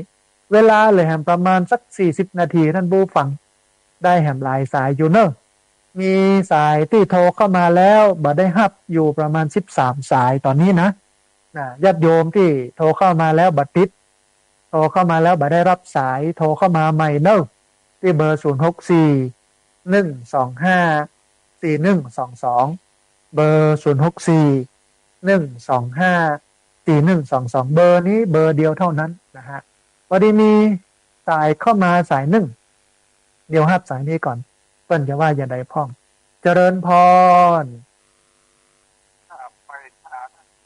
อ๋อสาธุโยมป้อมาแล้วหายไปจัดเมินเนอะป้อเนอะน่ะนั่นเนาะว่าว่าโยมป้อหายไปตั้งได้นะโยมไปไหนบ้านแล้วนั่นเลยแต่ใจนี่มันเติงเนาะป้อเนาะใจมันเติงใจนี่ก็ชาติมาจากใจกันเนาะดีแล้วป้ออย่างน้อยก็โทรเข้ามาหากันพ้องเนอะจะได้บ่ง่อมบ่เหงาเนอะป้อเนอะโอ้ใจนั่นเนอะอนุโมทนาบุญกับโยมป้อเนอะสาธุเจริญพรโยมป้อบุญตันนครเจดีย์ละปูนนะฮะโทรเข้ามาให้กำลังใจกันท่านผู้ฟังเวลาแหลมนักอยู่เนอะเรียนเชิญเจริญพรที่เบอร์0641254122เบอร์0641254122พูดตะกี้บ่แล้วบ่หายนะถ้าบ่มีพุทธศาสนาเนี่ยประเทศไทยก็จะมีคนตกหล่นทางด้านการศึกษานี่เยอะศาสนามันก็เป็นทางเลือกหนึ่งเพื่อคนได้มาบวชเรียนดีละท่านผู้ฟังบวชอยู่ก็เป็นผลดีแก่ศาสนาซึกออกมาก็ได้พัฒนาสังคมบวชจะซึกแบบมีปัญหาแต่ของก็ได้ฝึกแล้วดีถึงนั้นเหมือนกับคนจะเป็นอันจะแต่งงานก็ต้องเป็นคนซุกเฮียก้อนต้องเอาไปบวชเฮียก้อนได้ศึกษาเล่าเรียนได้เฮียนหู้ได้ฝึกหัดคัดเก่าตัวเก่าเฮียก้อนถึงจะมีแฟนมีครอบครัวได้อันนี้ถือว่าเป็นระบบที่สังคมไทยเปิ้นวางไว้ดีนะฮะวันนี้มีสายเข้ามาถึงสายหนึ่งเดี๋ยวครับสายนี้ก่อนเปิ้นจะว่าจะได้พ้องเจริญพร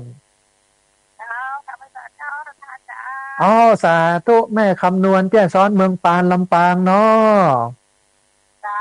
สัญญาณเป็นได้พ้องแม่วันนี้โอ้สาธุอนุโมทนาบุญที่ติดตามรับฟังเนอะวันนี้ฟังเรื่องการห้ำการเฮียนของพระของเนนเป็นอย่างไรพ้องแม่กันดี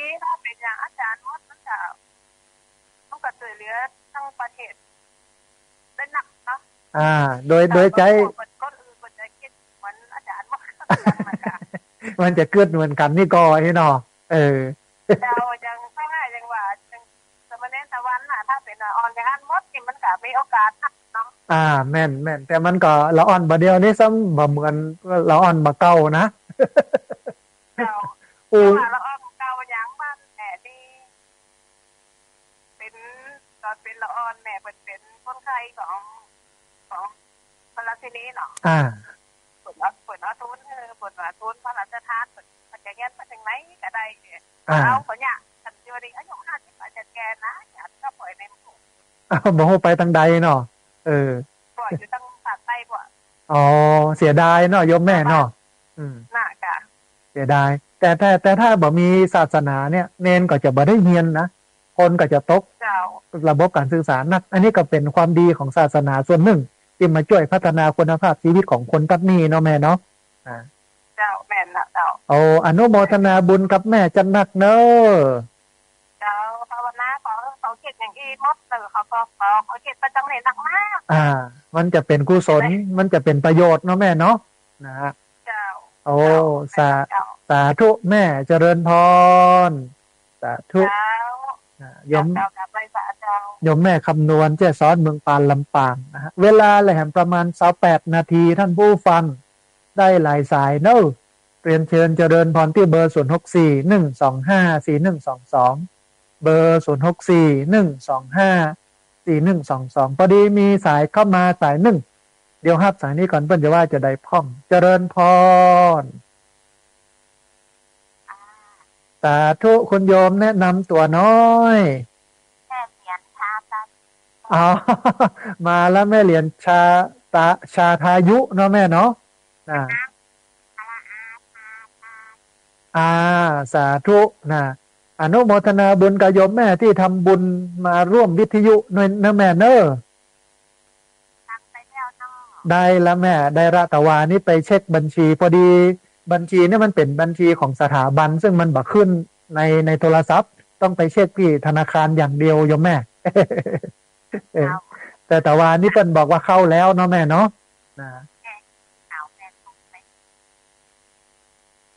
เอาได้แล้วแม่ได้รับเรียบร้อยแล้วต้องอนุโมทนาบุญกับโยมแม่จัดหนักเนอะ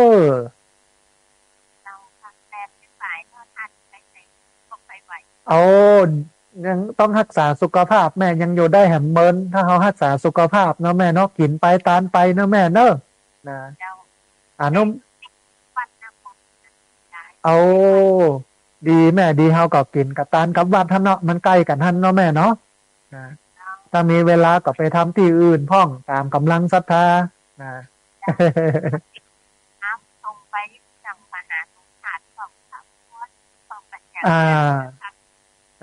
อย่างเงี้ยดีแม่ทำบุญกระจายกันไปเนาะอนุโมทนาแม่นเขาก็กินไปตัวตานไปตัวเนาะแม่เนาะ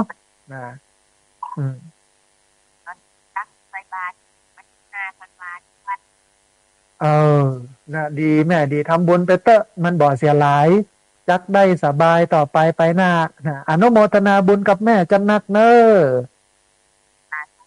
สาธุเจริญพรแม่เหรียญชาทายุนะฮะโทรเข้ามาให้กำลังใจกันแล้วก็ได้ร่วมทำบุญเป็นเจ้าภาพวิทยุ1 เครื่องเอามาแจกญาติโยมที่มางานปฏิบัติธรรมส่งท้ายปีนะฮะท่านผู้ฟังเวลาเหลือนักอยู่เนอะเรียนเชิญเจริญพรที่เบอร์0641254122เบอร์0641254122พอดีมีสายเข้ามาสายหนึ่งเดี๋ยวฮับสายนี้ก่อนเปิ้ลจะว่าจะได้พ่องเจริญพรกราบไปสาเจ้าท่านโตจากเมืองลีสาธุเมืองลีสัญญาณชัดเจนดีเนาะเจนท่านเจ้าอันแค่สอบถามว่าไปเรียนภาษาบาลีเป็นผู้หญิงนี่จะไปเรียนกับพระได้ได้เดี๋ยวรอฟังทางวิทยุเนอะเพราะว่าเรียนทางตัวเมืองแล้วจะอยากเรียน ได้ได้เดี๋ยวเราฟังทางวิทยุนะโยมเนอะฟังจากคลื่น103.75วิทยุชุมชนคนเมืองลีเจ้าชัดเจนเจ้าสาธุอนุโมทนาแต่ไปกาเจ้าสาธุนะพี่น้องเมืองลีโทรเข้ามาถามว่าถ้าอยากจะไปเรียนภาษาบาลีเนี่ยจะไปเรียนกับพระกับเจ้าเนี่ยมันจะเหมาะสมกว่าฮะเป็นไม่ยิงเนี่ยนะตอนนี้เปิดหลักสูตรฮะบาลีศึกษาเนอะนะที่วัดสวนดอกก็มีที่เมืองลีเนี่ยน่าจะมีนะฮะที่เป็นวัดที่เปิ้นเรียนบาลีเรียนได้ฮะบ่มีปัญหา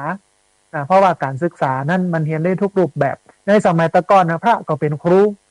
เจ้าบ้านก็ไม่เรียนในวัดโรงเรียนอยู่ในวัดโลก ในสมัยตะก่อนนะก็อยู่ด้วยกันนั่นนะฮะเพราะฉะนั้นคุณโยมถามว่าเป็นไม่ยิงไปเรียนภาษาบาลีได้ก่อเนี่ยนะตอนนี้คณะสงฆ์เปิดหลักสูตรบาลีศึกษาไม่ยิงก็เรียนได้แล้วก็ได้ไปฮับเปิ้นฮ้องว่าบาลีศึกษาเนี่ยตามตัวพระตามระบบนั้นเลยเรียนได้นะฮะพอดีมีสายเข้ามาสายหนึ่งเดี๋ยวฮับสายนี้ก่อนเปิ้นจะว่าจะได้คล่องเจริญพร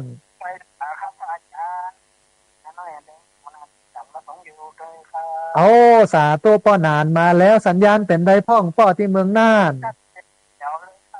โอ้สาธุอนุโมทนาบุญที่เมืองน่านหนาวหรือยังป้อหนาวอยู่ครับหนาวอยู่เนาะบอกเหมาะนะเดี๋ยวจะไปอำเภอสันติสุขป้อบักกี้วันเนี่ยไปหาอาจารย์พ่อครูสุทินนันทกิจอันครับ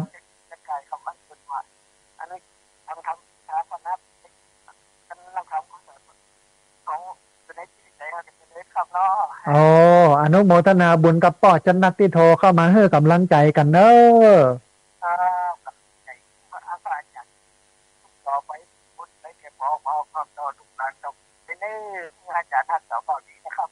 สาธุป้อเจริญพ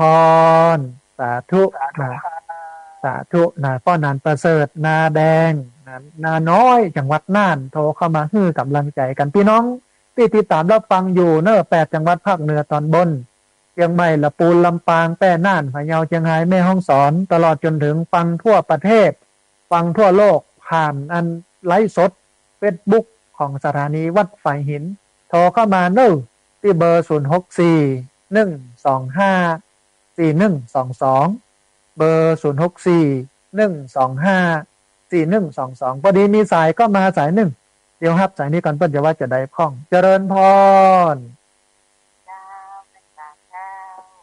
สาธุยมแม่จากดอยสะเก็ดเทพเสด็จเชียงใหม่นะ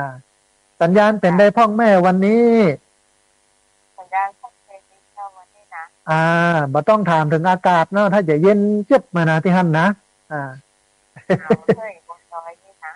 บ้านแม่เขาจะหนาวตลอดเจ้าหนาวตลอดปีเพราะอากาศเปิ้นดีเปิ้นสบายนะต้องอนุโมทนาบุญกับแม่ตัวเดี๋ยวจะปะกันครับท่านพระอาจารย์มหาสมชาติแห่งบักกี้วันนี้เนอะแม่เนอะใช่เพราะว่าต่างคนต่างแยกการต่างคนต่างทำงานบอกค่อยมีเวลาเดี๋ยวได้ปะกันโยมแม่เขาบอกว่ายังไม่ได้กาแฟจะรู้เพราะว่าไม่ได้ปะกันเตื้อบวชเนียนนี่ดีนะเจ้าก่อนลูกแม่ก็บวชเนียนเหมือนกันเจ้ามันดีอย่างหนึ่งว่าพ่อแม่บ่ต้องไปกังวลว่ามันจะไปแว้นที่ไหนไปติดยุกติดยาที่ไหนตั้งใดเนาะแม่เนาะอายุที่2บ่ไปบวชละอายุคุณคนน้อย39บ่เสียชีวิตไปแต่เจ้าบ่เป็นอย่างนั้นเปิ้นกำหนดมาอย่างนั้นยังบาลีน้อยสักเก็ตแล้วเข้าไปเรียนว่าผลดอกจบมาบ่เป็นอาจารย์สอนโรงเรียนเหมือนกันแล้วก็เรียนเนาะแต่39บ่เสียไปแต่เจ้าเป็นบุญของเปิ้นเนี่ยมามอกอันเนาะแม่เนาะเจ้าเดี๋ยวนี้หลานบวชแล้วเนาะหลานอายุที่2ที่3ไปบวชเดี๋ยวนี้อายุ18ดีอย่างน้อยก็ได้ฝึกได้ฮัดผ่านออกมาแล้วก็เป็นคนสุขแล้วดูเนาะแม่เนาะเจ้าบ่แม่นนี่พอจะรอต่อของส่วนดอกมันกันสาขาส่วนดอกกันเจ้าดีแม่ดีอนุโมทนาบุญกับแม่จันนักเด้อสาธุ ได้กำลังใจจัดนักแม่อนุโมทนาสาธุยมแม่ที่ดอยสะเก็ดเทพเสด็จนะลูกก็บวชหลานก็บวชเนี่ยได้ห่ำได้เงียนเปิ้นก็ถึงว่าดีแต่นะสมัยตะกอนบโลกโกเกกนะบอกพอบ่ได้บวชนะบอกกองได้บวชแล้วก็ฝึกตัวเก่าดีเนี่ยอันนี้ก็เป็นแต่มันบ่ได้100%นะที่บ่ดีมันก็ถึงบ่ดี แล้วก็ที่ไหนที่วัดบางวัดเปิ้นบ่ได้ฝึกเปิ้นบ่มีระบบฝึกมันก็บ่ได้ฝึกนะเป็นเรื่องธรรมดานะฮะไม่ใช่ว่าบวชมาแล้วจะดีกู้คนมันบ่สามารถจะการันตีได้มันอยู่ที่ว่าฝึกนักฝึกน้อยได้ฝึกบ่ได้ฝึกถ้าได้ฝึกก็ดีฝึกนักก็ดีนะฮะพอดีมีสายก็มาสายหนึ่งเดี๋ยวครับสายนี้ก่อนเปิ้นจะว่าอย่างไรพ่องเจริญพรอ๋อสาธุนะอนุโมทนาบุญกับมันแม่สุแก้วคำอ้วนเนอเอาอนุโมทนาบุญกับแม่จัดหนักเนอสาธุจะมาเป็นอย่างแม่เดี๋ยวพ่อเอาใหม่ของอาตมาภาพก็ตายไปหลายต้นแม่ติดอยู่ประมาณ10 กว่าต้นติดอยู่ปติดอยู่แม่นะได้แม่ได้อนุโมทนาบุญกับแม่เนอสาธุสาธุแม่เจริญพรแม่สุแก้วคำอ้วนจากสารปีเชียงใหม่พอดีวันก่อนไปเอาต้นยางที่เปิ้นเพาะไว้เอามามันตายหลายต้นนะฮะแล้วก็เพิ่นบอกว่าที่เพาะไว้ตอนนี้น้ำเอาไปหมดแล้วสมัยน้ำท่วมตอนบักที่เดือนที่ผ่านมาเนี่ยก็เป็นอย่างเดียวอ้อมปอกกันใหม่เนาะนะฮะท่านผู้ฟังเวลาแหลมประมาณ17 นาทีตอนนี้มีสายที่บัดได้รับอยู่ประมาณ39 สายนะฮะท่านที่โทรเข้ามาแล้วบัดติดโทรเข้ามาแล้วบัดได้รับสายโทรเข้ามาใหม่เนอะที่เบอร์0641254122เบอร์0641254122พอดีมีสายเข้ามาสายหนึ่งเดี๋ยวครับสายนี้ก่อนเปิ้นจะว่าอย่างไรพ่องเจริญพร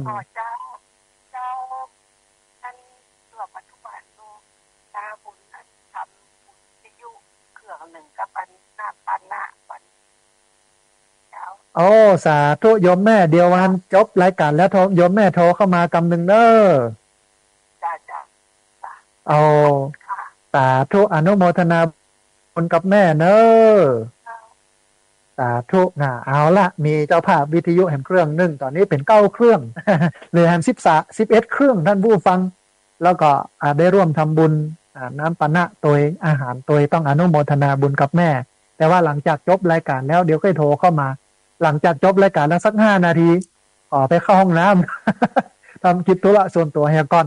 แล้วก็โทรเข้ามาอู้กันวันนี้มีสายก็มาเห็นสายหนึ่งเดี๋ยวฮับสายนี้ก่อนเปิ้นจะว่าอย่าใดพ่องเจริญพรสาธุโยมแม่แนะนำตัวน้อย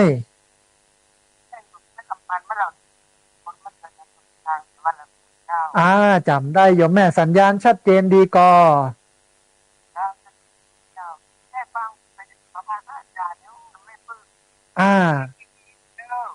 ได้ม่วนได้งันอยู่เนาะแม่เนาะเอาอนุโมทนาบุญกับโยมแม่ที่ติดตามรับฟังแล้วก็โทรเข้ามาให้กำลังใจเนาะแม่เนาะสาธุแม่เจริญพรสาธุโยมแม่โทรเข้ามาให้กำลังใจบอกว่าฟังแล้วก็ปราบปลื้มเนาะคือถ้าบ่มีพุทธศาสนาเนี่ยก็บ่มีสิ่งมูนี้นะอาตมาภาพเองก็มีเพราะว่าชีวิตเนี้ยบวชมาคณะนี้ก็ประมาณเกือบ30 พรรษานะฮะตลอดระยะเวลา30 ปีเนี่ยโยมเลี้ยง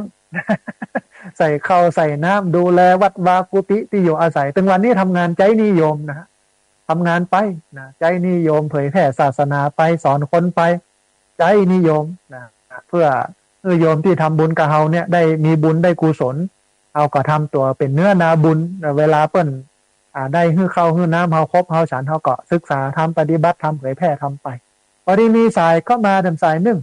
เดี๋ยวฮับสายนี้ก่อนเปิ้นอย่าว่าอย่าใดพ้องเจริญพรนมัสการครับสวัสดีปีใหม่ครั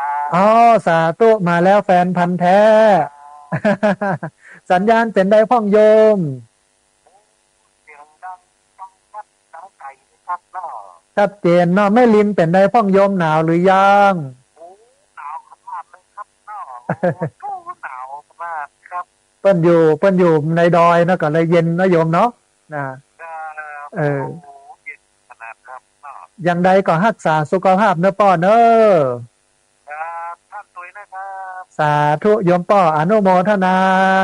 ดีมากเลยครับเนาะได้ดีมากเลยครับ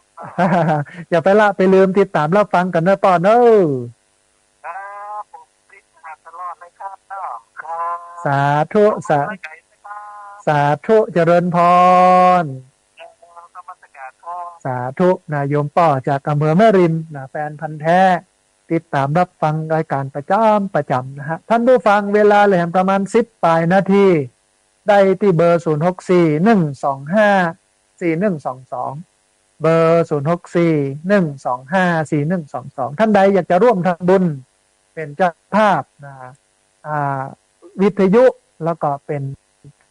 สมทบทุนเป็นเจ้าภาพอาหารและน้ำปันนะก็สามารถร่วมทำบุญได้ที่ธนาคารกรุงไทยชื่อบัญชีสถาบันธรรมาภิวัตรหมายเลขบัญชี5360770007นะอันนี้ก็สามารถร่วมทำบุญกันได้พอดีมีสายเข้ามาแห่มสายหนึ่งเดี๋ยวฮับสายนี้ก่อนเพิ่นจะว่าจะได้พ่องเจริญพร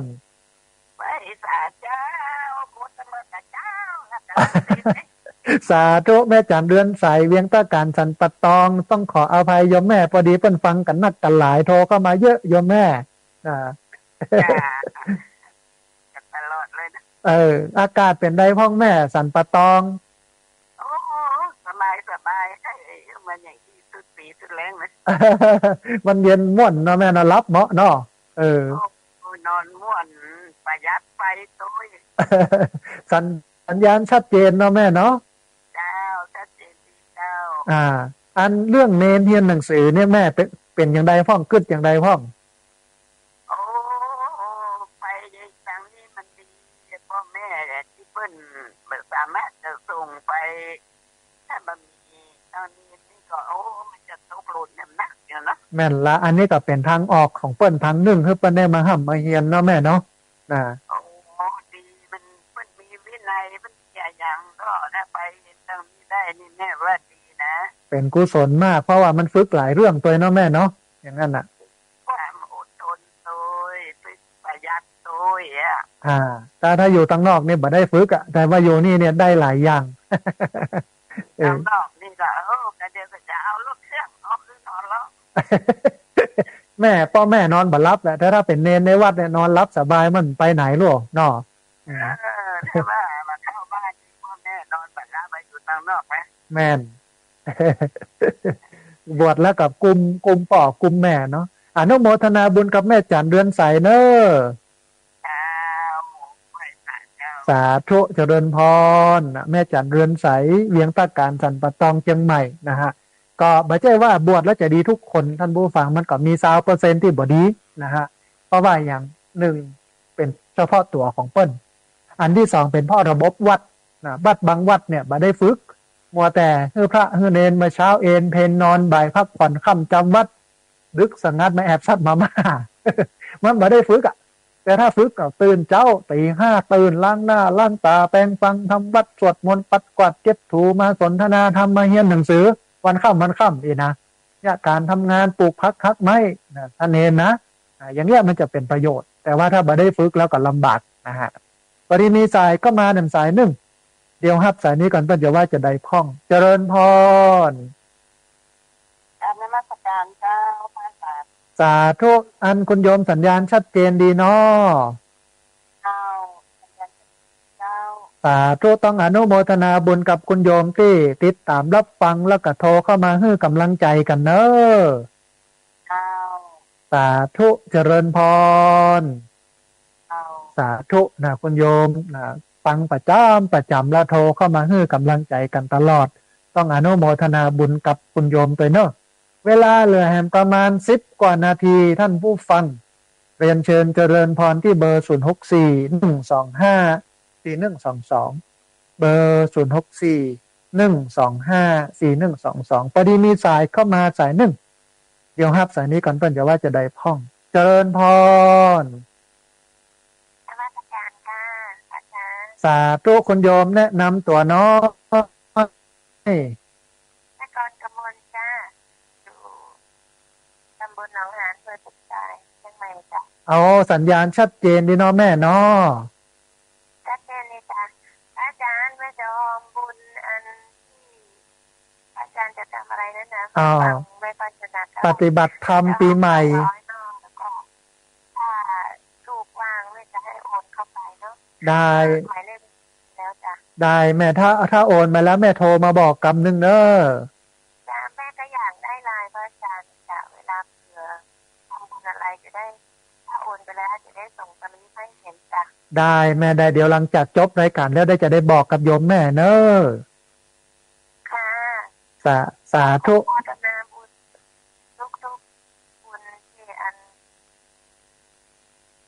แม่ทั้งหลายได้ทำด้วยแล้วก็ของแม่ได้กระบอกกันนะได้กับพระอาจารย์ได้จ้ะสาธุเห็นพระอาจารย์บอกแล้วเราเคยเห็นกันหลายรอบแล้วจ้ะเดี๋ยวถ้ามีเวลาได้มาปะกันแฮมได้มาอู้กันแฮมเนอะแม่เนอะนะขอบคุณนมัสการสาธุเจริญพรนะคือปกติเนี่ยบอกค่อยฮับโทรศัพท์เบอร์แปลกท่านผู้ฟังเพราะว่าแก๊งคอลเซ็นเตอร์มันนักนะโทรเข้ามาเขาโทรกลับไปส่วนใหญ่เป็นแก๊งคอลเซ็นเตอร์ก็เลยบอกค่อยฮับต่อใดนะก็เลยเวลาโยมโทรเข้ามาทางไลน์ทางเฟซไอ้อย่างพวกเนี้ยได้นะเพราะว่าเขาหันเขาหูว่าเป็นไผนะฮะหรือโทรศัพท์เครื่องเนี้ยมันบอกได้บันทึกชื่อโยมไว้นะเพราะว่ามันเป็นเบอร์โทรศัพท์ที่เอาไว้ฮับสายที่โทรเข้ามาแต่ว่าที่จะฮับเนี่ยมันเห็นเบอร์หนึ่งนะฮะเดี๋ยวก็จะบอกญาติโยมแต่ว่าจะไปโทรมาเบอร์นี้นะฮะเพราะว่าใช้ในการออกอากาศนะฮะพอดีมีสายเข้ามาแถมสายหนึ่ง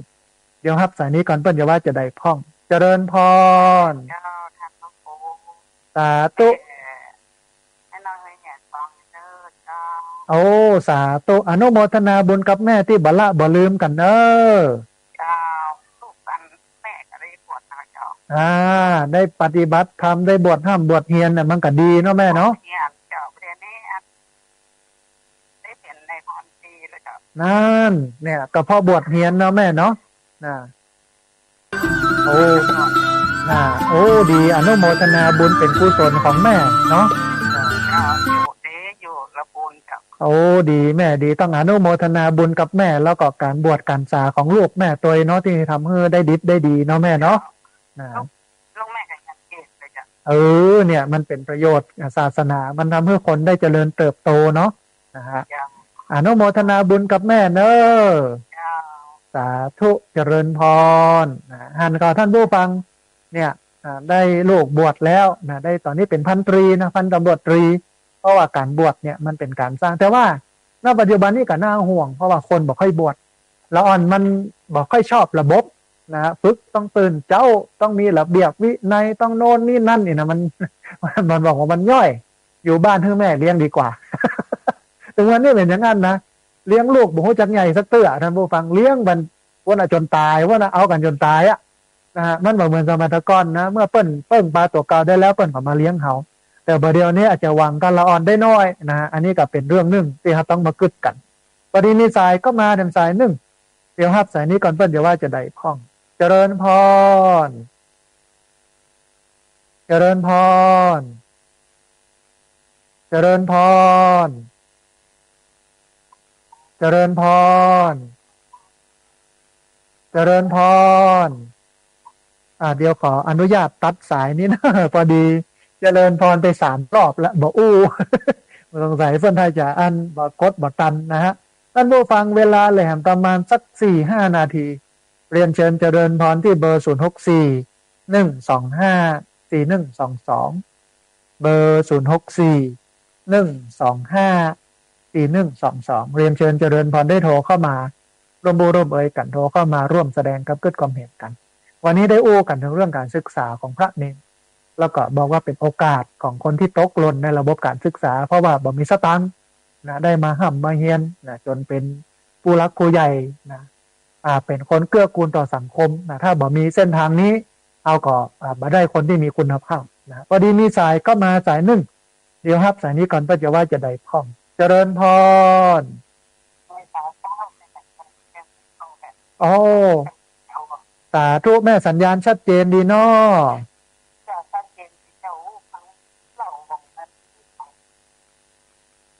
ฟังแล้วม่วนใจซึ้งใจดีเนาะแม่เนาะ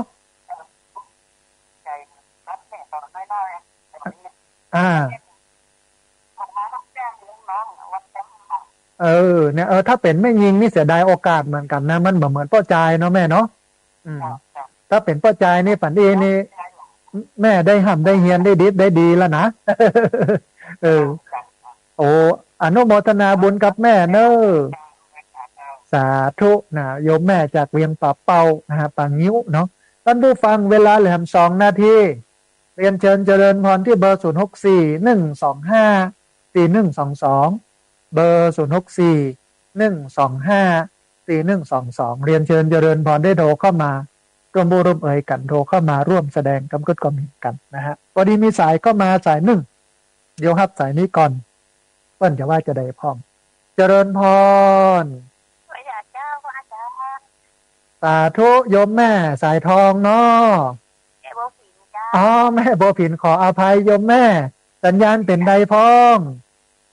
สัญญาณดีเจ้าไม่ได้รู้เสียงนะเจ้าอ๋อเมืองน่านเนาะแม่เนาะนะ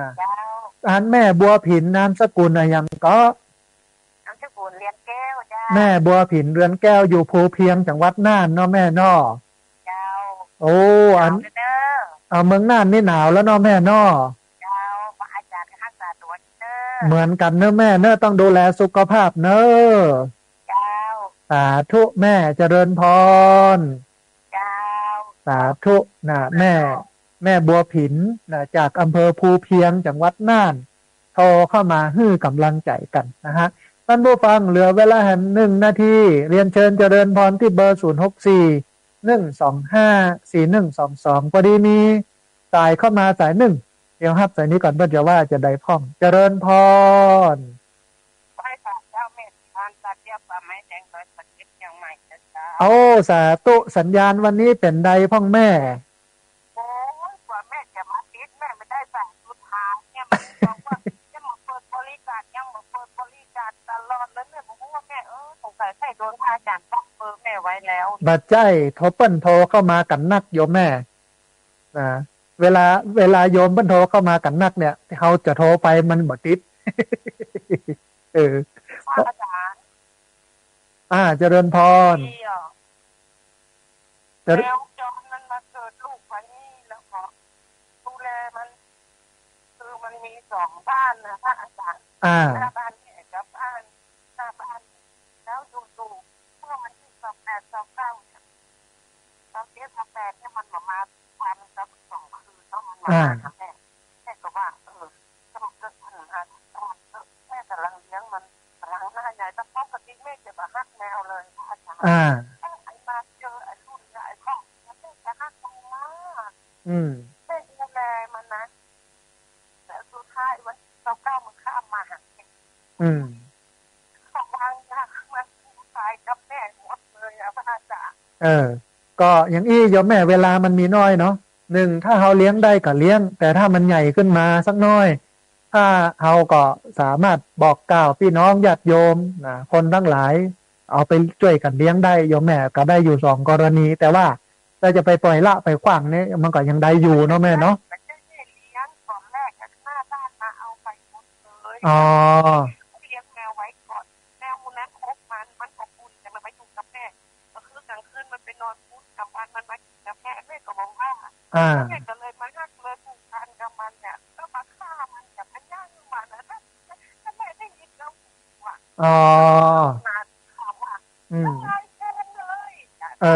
เอาละโยมแม่พอดีเวลาหมดโยมแม่เวลาหมดเดี๋ยวค่อยต่อกันเรื่องนี้วันหน้าก็เป็นบุญละที่เราได้เลี้ยงดูมันถือว่ามันจบไปก็ตายไปก็ถือว่าจบหน้าที่แต่ว่าถ้าวันหลังมันมาได้เลี้ยงใหม่อย่างใหม่ก็เริ่มกันใหม่ก็ได้โยมแม่เนาะอนุโมทนาบุญกับโยมแม่เนอะพอดีท่านผู้ฟังเวลาหมดนะฮะหมดเวลาวันนี้อาตมาภาพต้อง เอารายการนี้จากลาท่านผู้ฟังทั้งหลายไปก่อนเนอะเอาจะปะกันเนี่ยใหม่ในวันอังคารหน้าตี 5 ถึง 7 โมงไม่เจ้า